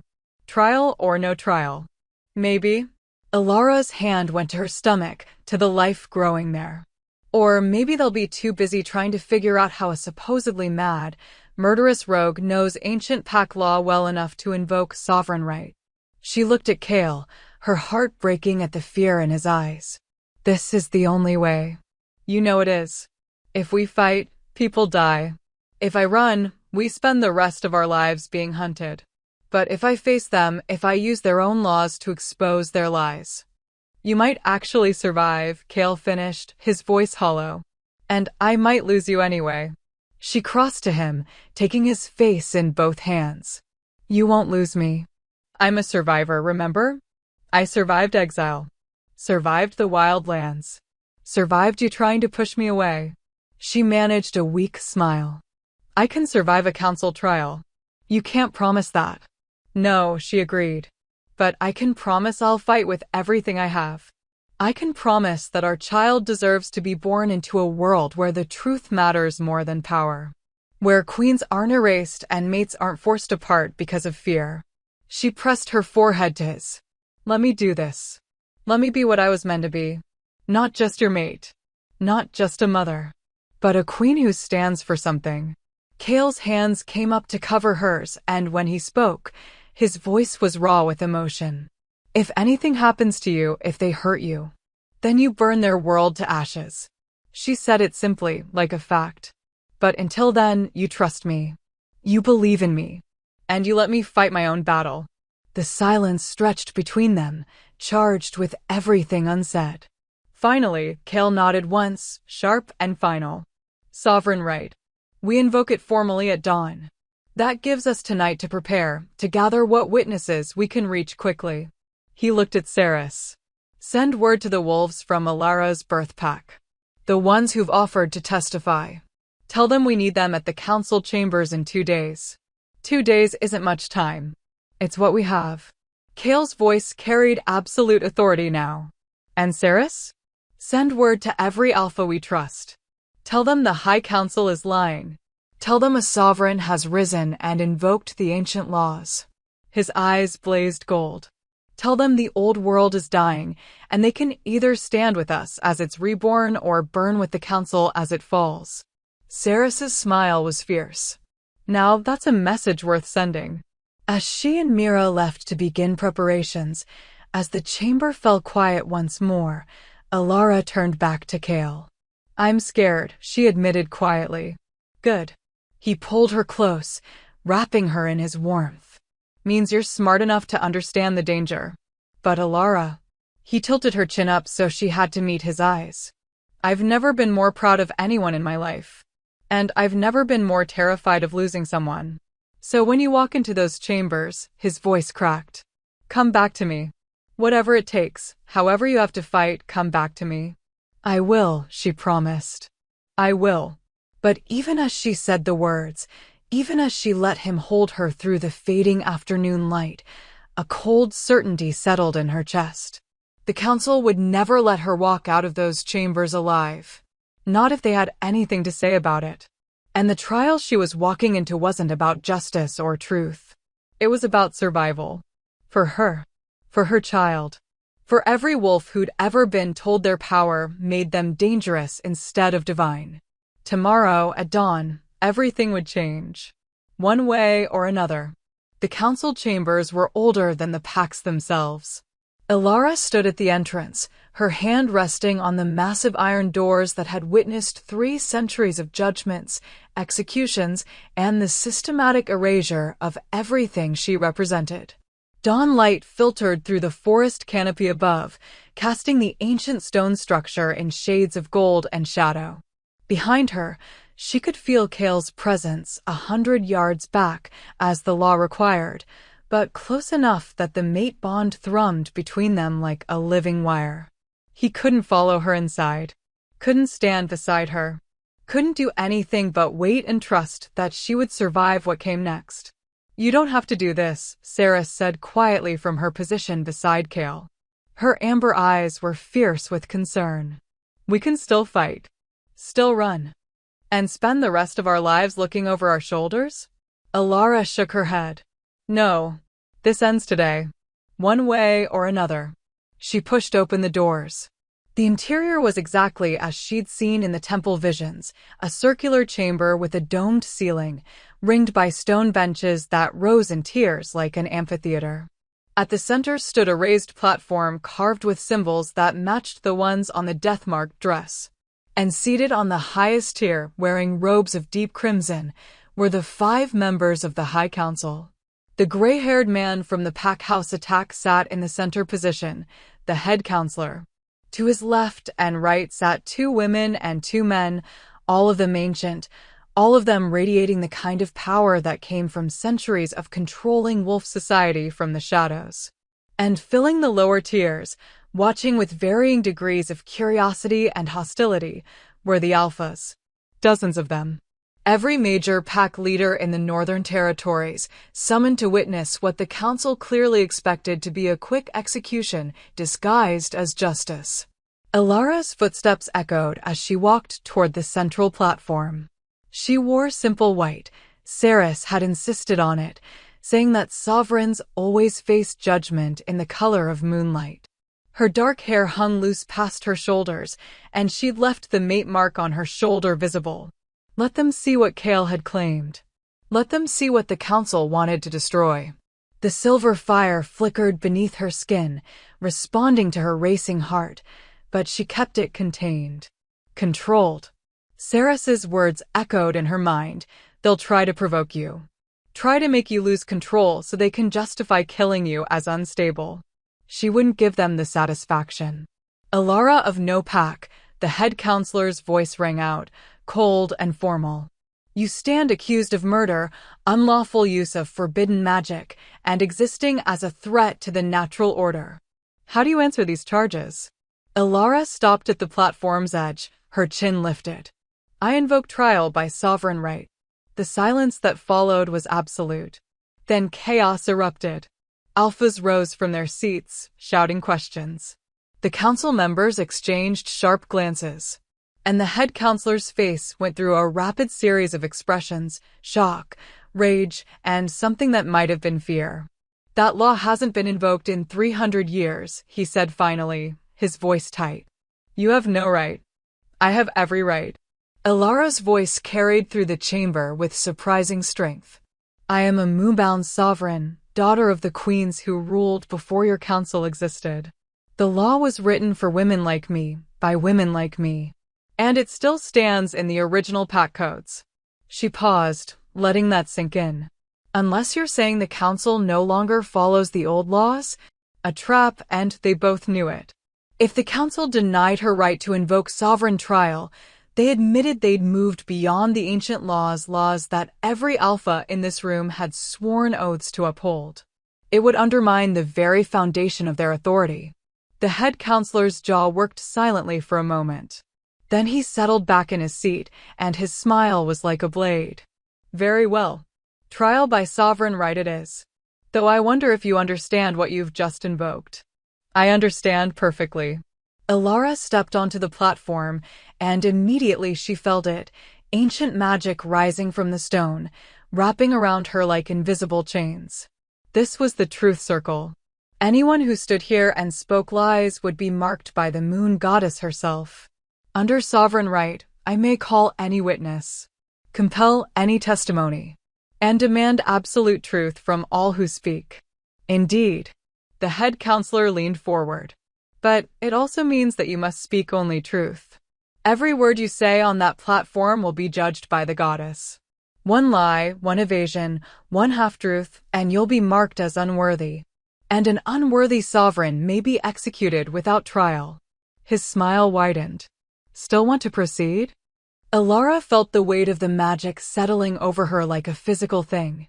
It pressed against her consciousness, demanding honesty, stripping away any ability to deceive. For anyone else, it would have been terrifying. But Ilara had spent 8 years living with the truth of what she was. She had nothing left to hide. I'm ready, she said simply. Then let us begin. The head counselor gestured to one of the other council members, a woman with silver hair and eyes like winter frost. Counselor Thera will present the charges. You will have the opportunity to refute them. And then we will hear testimony from witnesses. At the end, the assembled alphas will vote on your fate. Counselor Thera stood, pulling a scroll from her robes. Her voice was cold, clinical, as she read, Ilara, called the Cursed One by her birth pack, stands accused of 3 murders committed when she was 14 years of age. The victims, Torin Ashwood, age 8. Marcus Ashwood, age 34. Elena Ashwood, age 32.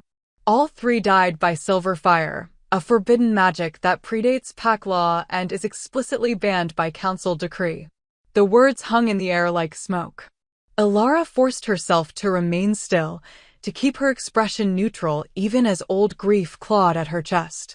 Furthermore, Thera continued, the accused is charged with concealing her bloodline, that of the moonbound sovereigns, a matriarchal line deemed too dangerous to exist by council mandate.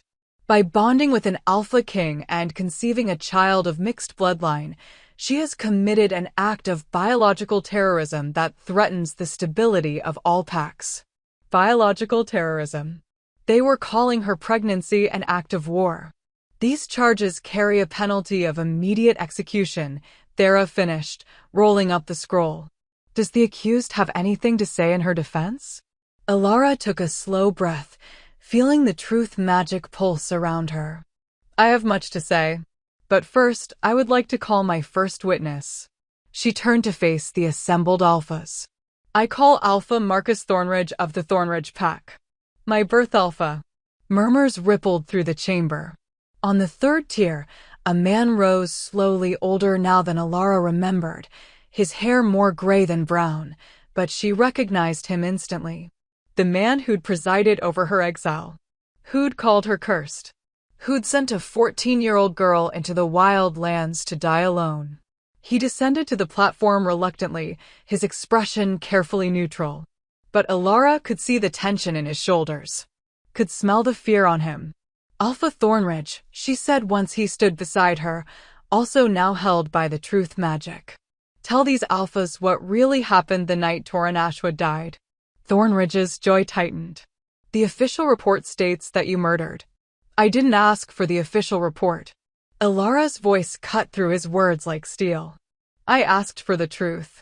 And the magic on this platform will know if you lie. She paused. So I'll ask again, what really happened that night? Sweat beaded on Thornridge's forehead. The truth magic pressed against him, demanding honesty. He tried to resist. She could see it in the way his body went rigid, but the ancient power was older than pride. Older than fear.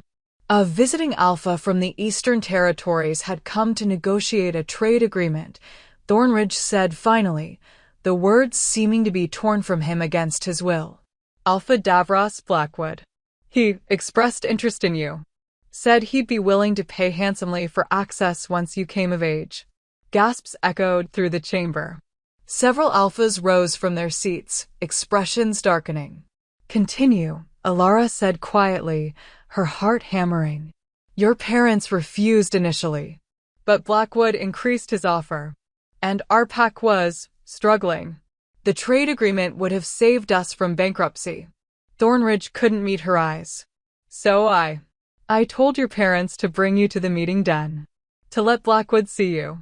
To encourage the match. I was 14, Alara said, each word precise. 14 years old. Not of age. Not yet even having experienced my first shift. Yes. The admission was barely audible. And what happened when Alpha Blackwood attempted to touch me? Thornridge closed his eyes. Torin Ashwood, one of the pack children, he ran into the den. He'd been listening outside. He threw himself between you and Blackwood. Started shouting that it was wrong, that you were just a child, that someone needed to stop it. A pause. And then your power manifested. Silver fire. It erupted from your skin in response to your terror, and Torin was standing too close. The flames caught him before anyone could react. And his parents? Tried to reach him through the fire. But the silver flames don't extinguish with normal magic. By the time we got water from the river, all three were. He trailed off. Dead, Alara finished. All three dead because I was terrified and my power answered that terror. Because my alpha had sold me to a predator and a boy tried to save me. Yes. Thornridge's voice was hollow. And yet your official report claimed I murdered them deliberately. That I used forbidden magic to kill a child who rejected my advances. Alara turned to face the assembled alphas. Tell them why you lied. Because the alternative was admitting I'd arranged to sell a child to a predator. The words came out in a rush, pulled by the truth magic. Because if the council learned what I'd done, I'd be executed for violating pack law. Because it was easier to cast you out and call you cursed than to face judgment for my own crimes. The chamber erupted. Alphas were on their feet, shouting, some in outrage, some in shock. The head counselor was hammering his staff against the stone floor, demanding order. But Alara just stood there, feeling 8 years of shame and guilt lifting from her shoulders. The truth was out. Finally, the truth was out. The witness may step down, the head counselor said coldly once order was restored. He turned his ice chip eyes on Alara. A touching story. And the truth magic confirms your alpha lied in his initial report. But that changes nothing about what you are. About the danger you represent. Then let me call my second witness, Alara said. I call Counselor Thera to the platform. The silver-haired woman went rigid. I am a council member. I cannot be compelled to. Under sovereign right, I can compel testimony from anyone, Alara interrupted. Even council members. Even you. She gestured to the platform. Unless you'd like to admit publicly that the council considers itself above the old laws? Thera descended slowly, rage written in every line of her body. The moment she stepped onto the platform, the truth magic wrapped around her, and Alara saw her flinch. Counselor Thera, Alara said carefully. How many moonbound sovereigns has the council hunted and killed over the past 300 years? That information is classified. The truth magic yanked, and Thera gasped in pain. When she spoke again, her voice was strained. 47. We've eliminated 47 women who manifested the sovereign bloodline. Horror rippled through the chamber.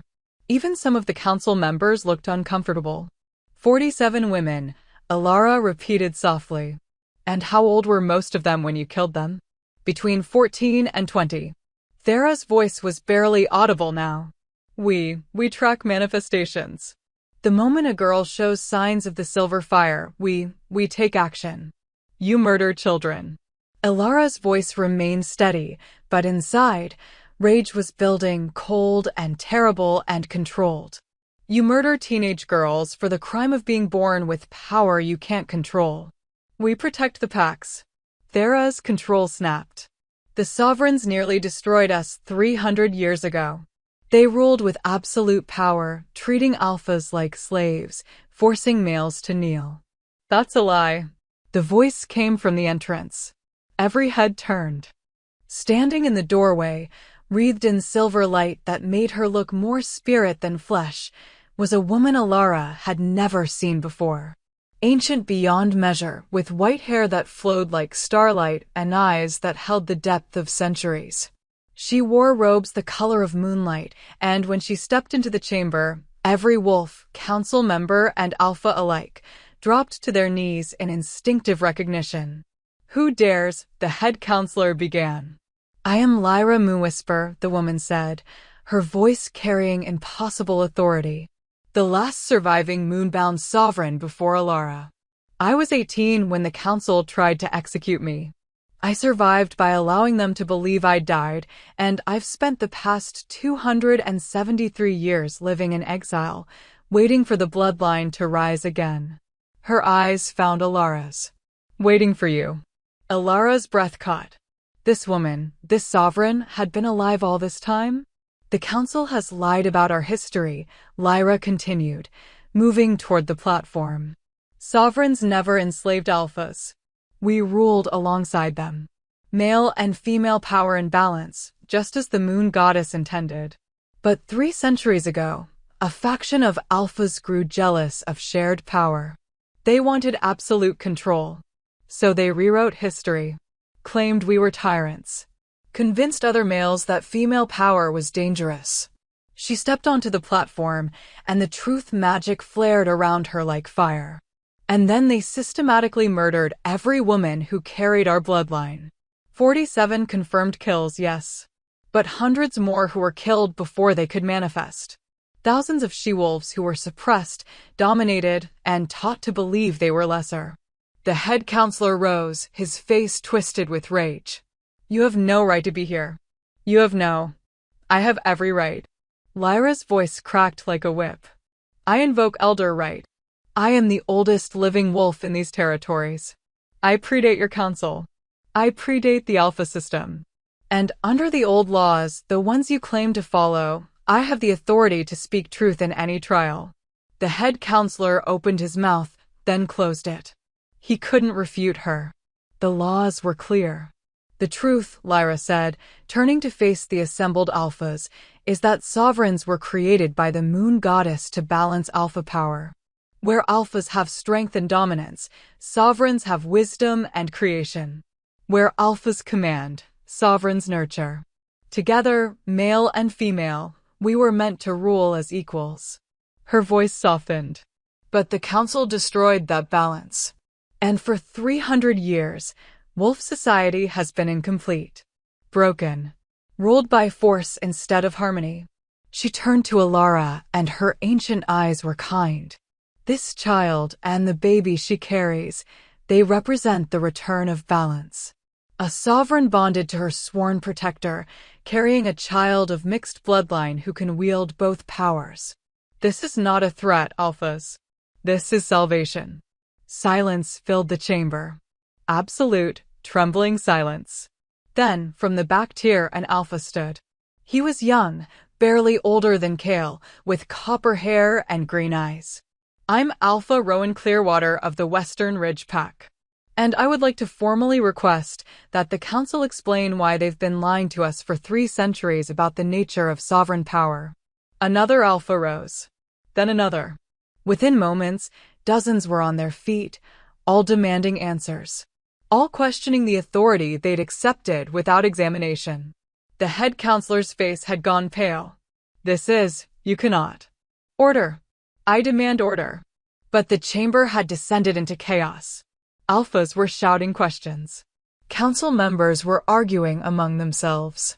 And through it all, Alara stood on the platform, feeling the truth magic pulsing around her, feeling the weight of history shifting.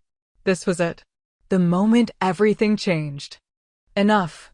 The head counselor's voice carried unnatural amplification, silencing the room. He turned to Alara, and all pretense of civility was gone from his expression. "You want truth? Here's truth. Sovereigns are dangerous. They birth children who can't be controlled. Children who could overthrow centuries of careful social order. Children who could plunge the packs into civil war. He gestured sharply.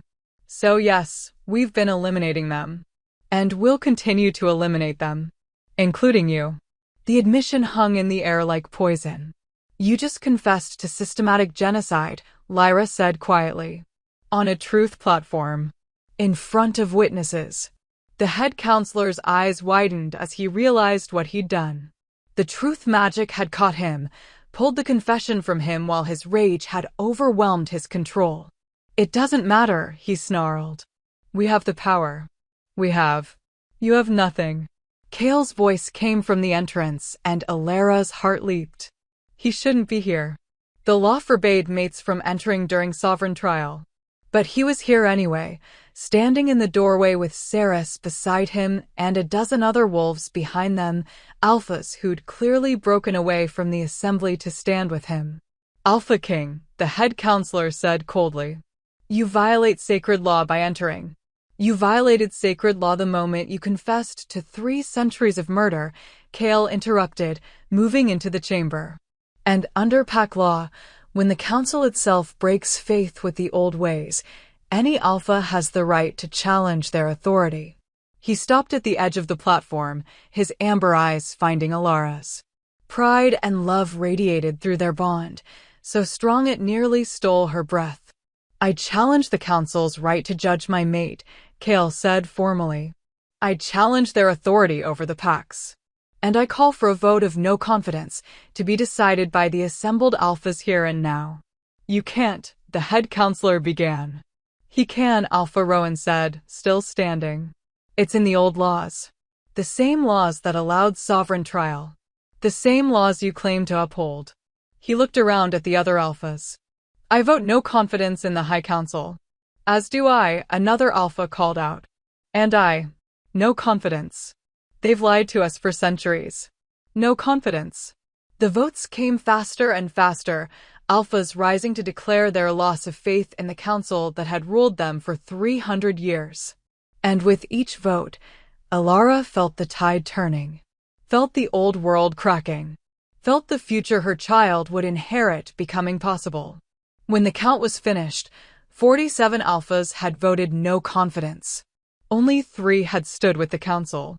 By pack law, Kale said into the ringing silence, a vote of no confidence requires the council to step down and submit to judgment by the assembled alphas. Will you do so peacefully?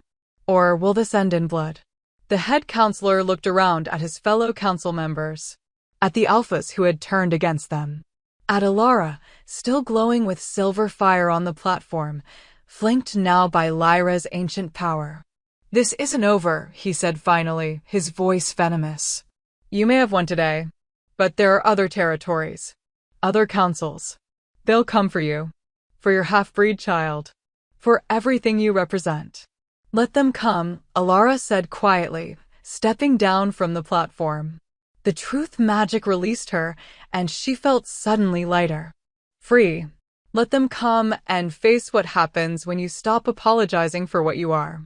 She crossed to Kale, and the moment she reached him, his arms came around her. The mate bond sang between them, whole and unbroken, stronger than ever.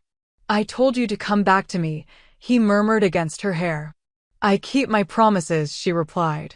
Around them, the chamber was emptying. Council members were being escorted away by alphas who would serve as temporary judges. Lyra stood near the entrance, speaking with several pack leaders who looked odd just to be in her presence. And Ceres approached, her expression fierce with pride. Well, Sister Queen, how does it feel to dismantle 3 centuries of oppression before lunch? Alara laughed, actually laughed, for the first time in weeks. Exhausting. Terrifying. She looked up at Kale. Absolutely worth it. The baby, he asked, his hand moving instinctively to her stomach. Strong, she confirmed, covering his hand with hers. Like his mother. Like his parents, Kale corrected. Then, in front of everyone remaining in the chamber, he knelt. Not in submission, but in devotion. I, Kale Stellan, Alpha King of the Northern Territories, pledge myself to Alara Moo-bound, Sovereign Queen, as her sworn protector and equal partner. His voice carried through the stone chamber, formal and absolute. I will stand beside her, fight beside her, rule beside her, until death parts us or the moon goddess herself calls us home. Tears burned down Alara's cheeks as she placed her hand on his head, feeling the silver fire flow between them, sealing the oath. And I, Alara Moonbound, accept your oath. Together, we rule. Together, we change everything. When Kale rose, when he kissed her with a fierceness that made the remaining wolves politely look away, Alara felt the future crystallizing around them. There would be more battles, more councils to face, more lies to unravel. But they would face them together. Alpha and Sovereign, male and female, power and wisdom in perfect balance. Just as it was always meant to be.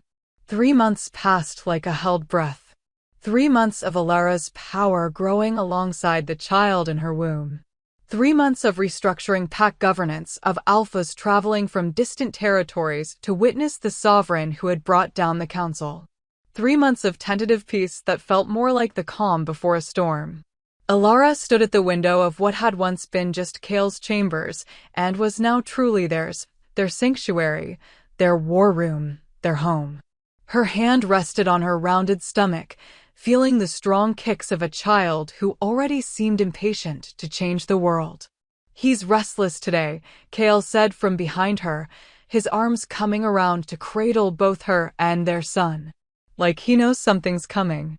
Something is always coming, Alara replied, leaning back against his warmth. The question is whether we're ready for it.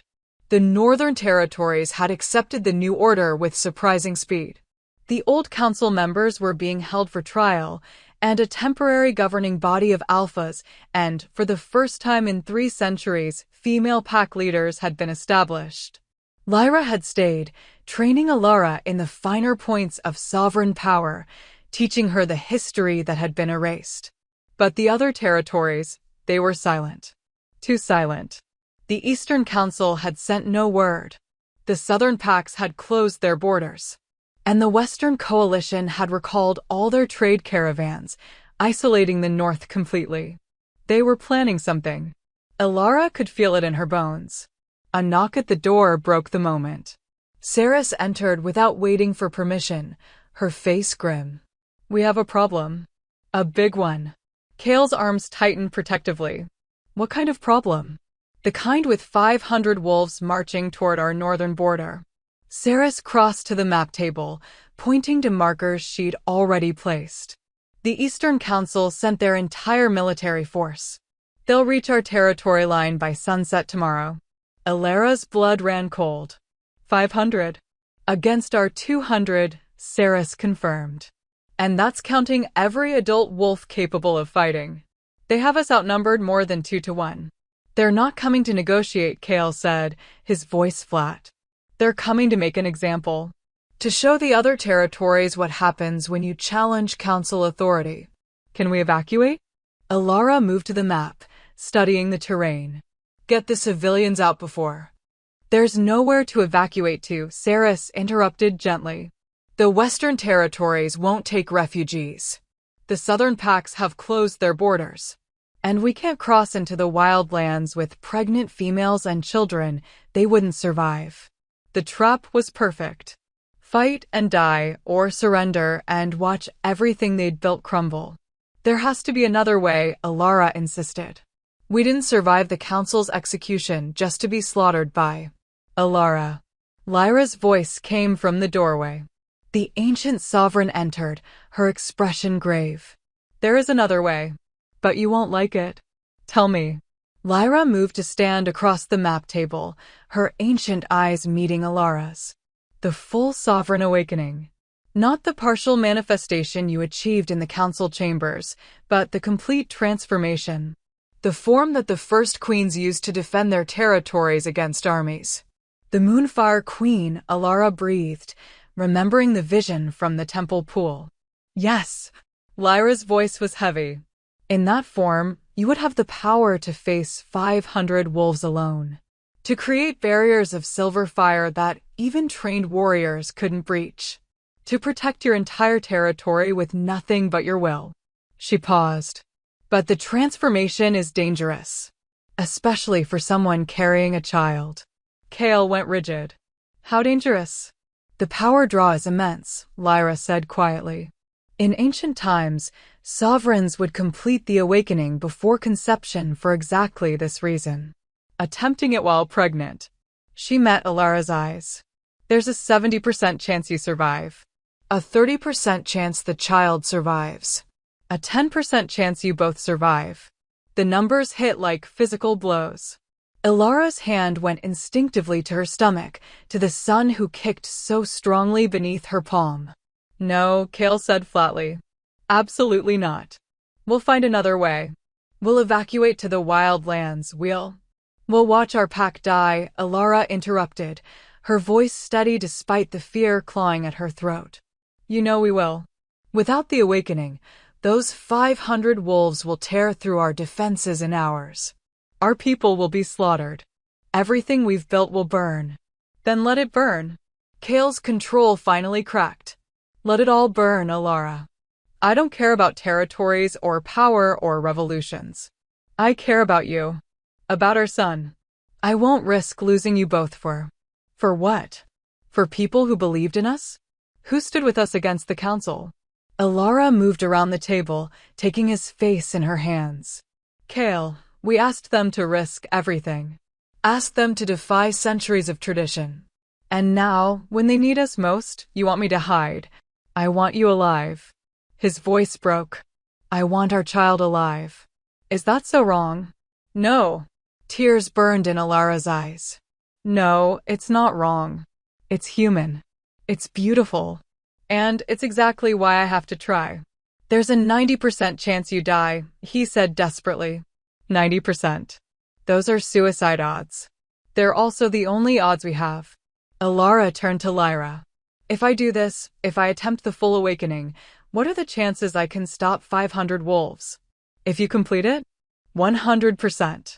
Lyra's voice was absolute. A fully manifested Moonfire Queen is the most powerful force in wolf society. You would be unstoppable. And if I don't complete it? Then the transformation will kill you and the child both. Lyra's expression softened with sympathy. There's no partial success with the full awakening. Either you become what you're meant to be, or you die trying. Silence filled the chamber, heavy and suffocating. I need to speak with my mate alone, Kale said finally, his voice rough. Saris and Lyra left without argument, closing the door softly behind them. The moment they were alone, Kale pulled Alara against him, holding her so tightly she could barely breathe. Don't do this, he whispered into her hair. Please, Alara. Don't ask me to watch you die. I'm not asking. She pulled back just enough to meet his eyes. I'm telling you that I have to try. Because if I don't, if we run or hide or let our pack be destroyed, what kind of world are we bringing our son into? What kind of rulers are we if we only lead when it's safe? You're asking me to choose between you and the pack. No. She pressed his hand to her stomach, to where their son moved beneath her skin. I'm asking you to trust that I'm strong enough to do this. That we're strong enough. She paused. Remember what you said to me that night in the corridor? You'll hate me alive. You were willing to destroy our relationship, destroy yourself, to keep me safe. Now I'm asking you to be brave enough to let me fight my own battle. That was different. I was controlling the situation I could. You couldn't control anything, Alara interrupted gently. The council almost killed us both. My trial almost failed. Every step of this has been faith and fear and hope that we're strong enough to survive it. She cupped his face. Have faith in me now. One more time. Please. Kale closed his eyes, and when he opened them again, they were wet. If you die, if our son dies, then you burn the world, she finished. Like you promised. But Kale. She kissed him softly. We're not going to die. I'm a survivor, remember? It's what I do. He held her through the fading afternoon light, neither of them speaking, both trying to memorize this moment in case it was their last. Sunset the next day arrived with a weight that pressed against the soul. Elara stood at the northern border, surrounded by her pack, her people, who had gathered to witness what came next. Behind her, the pack house rose against the darkening sky. Beyond the boundary line, she could see them, 500 wolves arranged in military formation, their silver collars gleaming in the dying light. The Eastern Council's executioners. Kale stood at her right, his face carved from stone, radiating dominance that kept the nervous pack members calm. Saris was at her left, weapons ready even though they all knew weapons wouldn't matter today. And Lyra stood directly behind Elara, ancient and powerful, ready to guide the awakening. Last chance to change your mind, Kale said quietly. Not a chance. Elara squeezed his hand once, then released it. Keep them safe. No matter what happens. Promise me. I promise. His voice was hollow. But if this goes wrong, it won't. She turned to Lyra. I'm ready. The ancient sovereign moved to stand before her, placing both hands on Elara's shoulders. The transformation requires complete surrender. You must open yourself to every memory, every power, every queen who came before. You must let go of fear, of doubt, of everything that makes you small. Her eyes were intense. And you must trust that your son is strong enough to survive the fire. That he was born for this moment just as you were. Elara nodded, her heart hammering. She could feel the baby moving inside her, strong kicks that seemed to say, I'm ready too, Mama. Then we begin. Lyra's hands began to glow with silver light. Close your eyes. Remember who you are. Remember who you've always been. Elara closed her eyes. And remembered. She remembered being 14 and terrified, silver fire erupting from her skin. She remembered the wild lands, hunting and surviving and refusing to die. She remembered Kale finding her, seeing past her scars to the woman beneath. She remembered the temple, the visions, the moment she'd understood what she was meant to become. She remembered standing before the council, speaking truth that had been buried for centuries. She remembered every woman who had been murdered for carrying power in her blood. Every queen who had been erased. Every sovereign who had died so that she could live. We are here, their voices whispered in her mind. We have always been here. Waiting for you. Waiting for this moment. The silver fire erupted from her skin, but this time, it didn't just flicker. It burned. It consumed. It transformed. Elara screamed as power poured into her, through her, remaking her from the inside out. Her bones shifted. Her blood burned. Her very soul expanded to contain the collective power of every sovereign who had ever lived. And through it all, she felt her son, felt his tiny heartbeat syncing with hers, felt his power rising to meet hers, felt him becoming something more than just a child. He was helping her. Lending his strength. The unified king, still unborn, already fighting alongside his mother. Together, she thought desperately. We do this together. The transformation accelerated. Silver fire erupted from her skin in waves that sent wolves stumbling backward. Her eyes burned pure silver, brighter than moonlight, brighter than stars. And from her back, wings of silver flame unfurled, massive, beautiful, utterly impossible. When Elara opened her eyes, she was no longer standing on the ground. She was hovering 10 feet in the air, wreathed in silver fire, transformed into something that hadn't existed for 300 years. The Moonfire Queen. Power thrummed through her veins, vast and controlled and absolutely lethal. She could feel every wolf in her territory, could sense their fear and hope and awe. Could feel the 500 enemy wolves across the boundary line, their shock radiating like heat. And she could feel Kale, staring up at her with tears streaming down his face, his bond with her blazing like the sun. I did it, she thought. We did it. Attack. A voice roared from the enemy ranks. 500 wolves charged. And Elara raised her hands. Silver fire erupted from her palms, but this wasn't the wild, uncontrolled flame of her youth.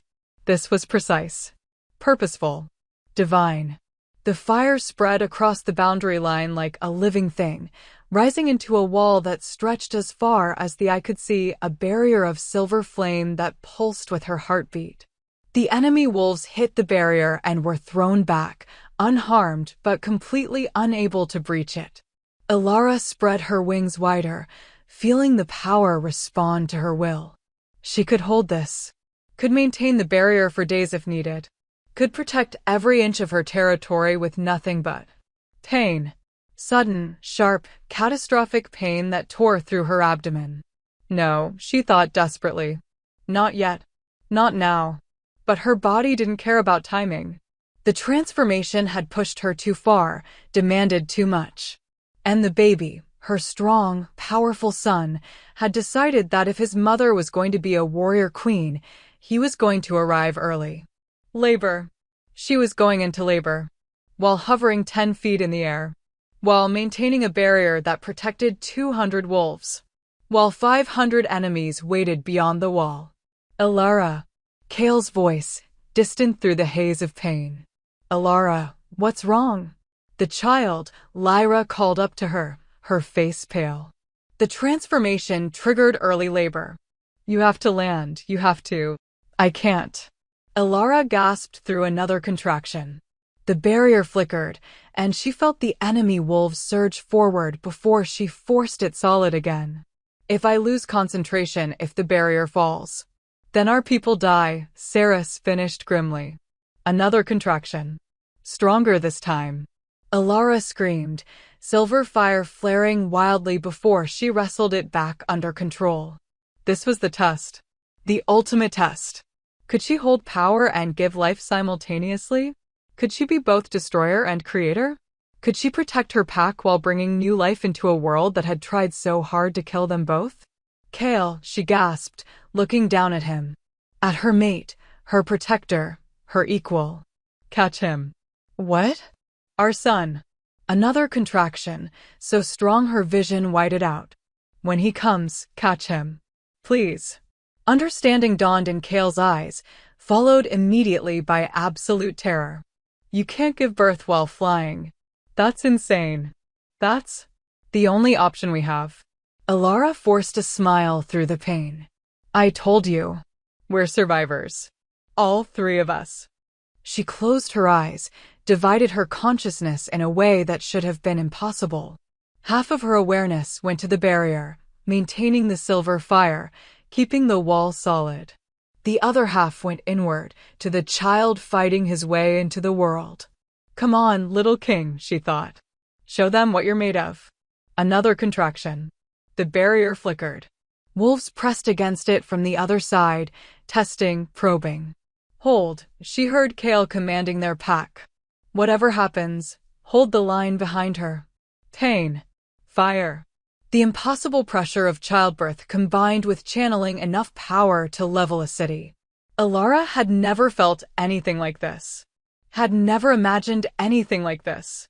But she held the barrier, held the power, held herself together through sheer force of will. And then, impossibly, miraculously, she felt the baby crown. Kale. Her voice was barely human, more power than sound. Now. Kale shifted mid-leap, his wolf form launching upward with supernatural strength. He shifted back to human just as he reached her, his arms extended, and caught his son as Ilara's body finally gave up the fight and released him. Time seemed to stop. Ilara, hovering in the air, glowing with silver fire, her wings spread wide. Kale, falling back toward the ground, cradling a newborn who glowed with both silver and gold light. The barrier holding solid, protecting them all. And then the baby took his first breath and screamed, a sound that carried both alpha dominance and sovereign power, announcing his arrival to a world that had tried to prevent his birth. The enemy wolves beyond the barrier fell to their knees. Every single one of them. 500 warriors, dropping in instinctive submission to a child less than a minute old. Because they could feel what he was. What he carried in his blood. The unified king. The child who would change everything. Ilara felt the labor pain recede, felt her body beginning to heal with supernatural speed. The Moonfire Queen form was already knitting her back together, already restoring her strength. She descended slowly, her wings of silver fire folding back as her feet touched the ground. The barrier remained solid, she could maintain it now with barely a thought, the power so much a part of her that it required no more effort than breathing. Kale stood before her, still in shock, cradling their screaming son. The baby's tiny fists were wrapped around threads of power, silver fire, and golden light intertwined, responding to his will even though he couldn't possibly understand what he was doing. "A boy," Kale said, his voice rough with wonder. "We have a son." "We have a king," Ilara corrected softly, reaching out to touch her child's face. The moment her fingers made contact, the baby's screams cut off. He looked up at her with eyes that burned silver gold, and Ilara felt the bond snap into place, mother to child, sovereign to heir. "Hello, little one," she thought. "Welcome to your revolution." Behind the barrier, she could hear the enemy wolves beginning to retreat. Their alpha, a tall man with battle scars and gray in his hair, stood at the front of the formation, staring at the child with an expression that might have been awe or terror or both. "Moonfire Queen," he called out, his voice carrying across the barrier. "The Eastern Council sent us to destroy you. To make an example of your pack." He paused, then slowly, deliberately bent his knee. "But we cannot make war on the divine. We cannot kill what the moon goddess herself has ordained." One by one, the other wolves followed suit.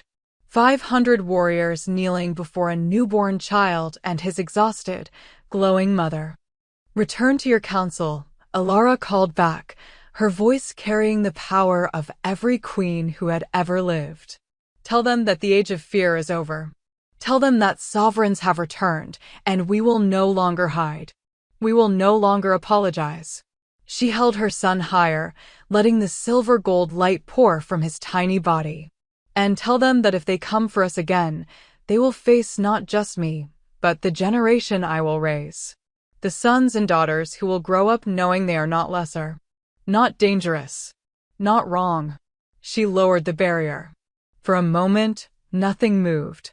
Then the enemy Alpha rose, bowed deeply, and turned his forces around.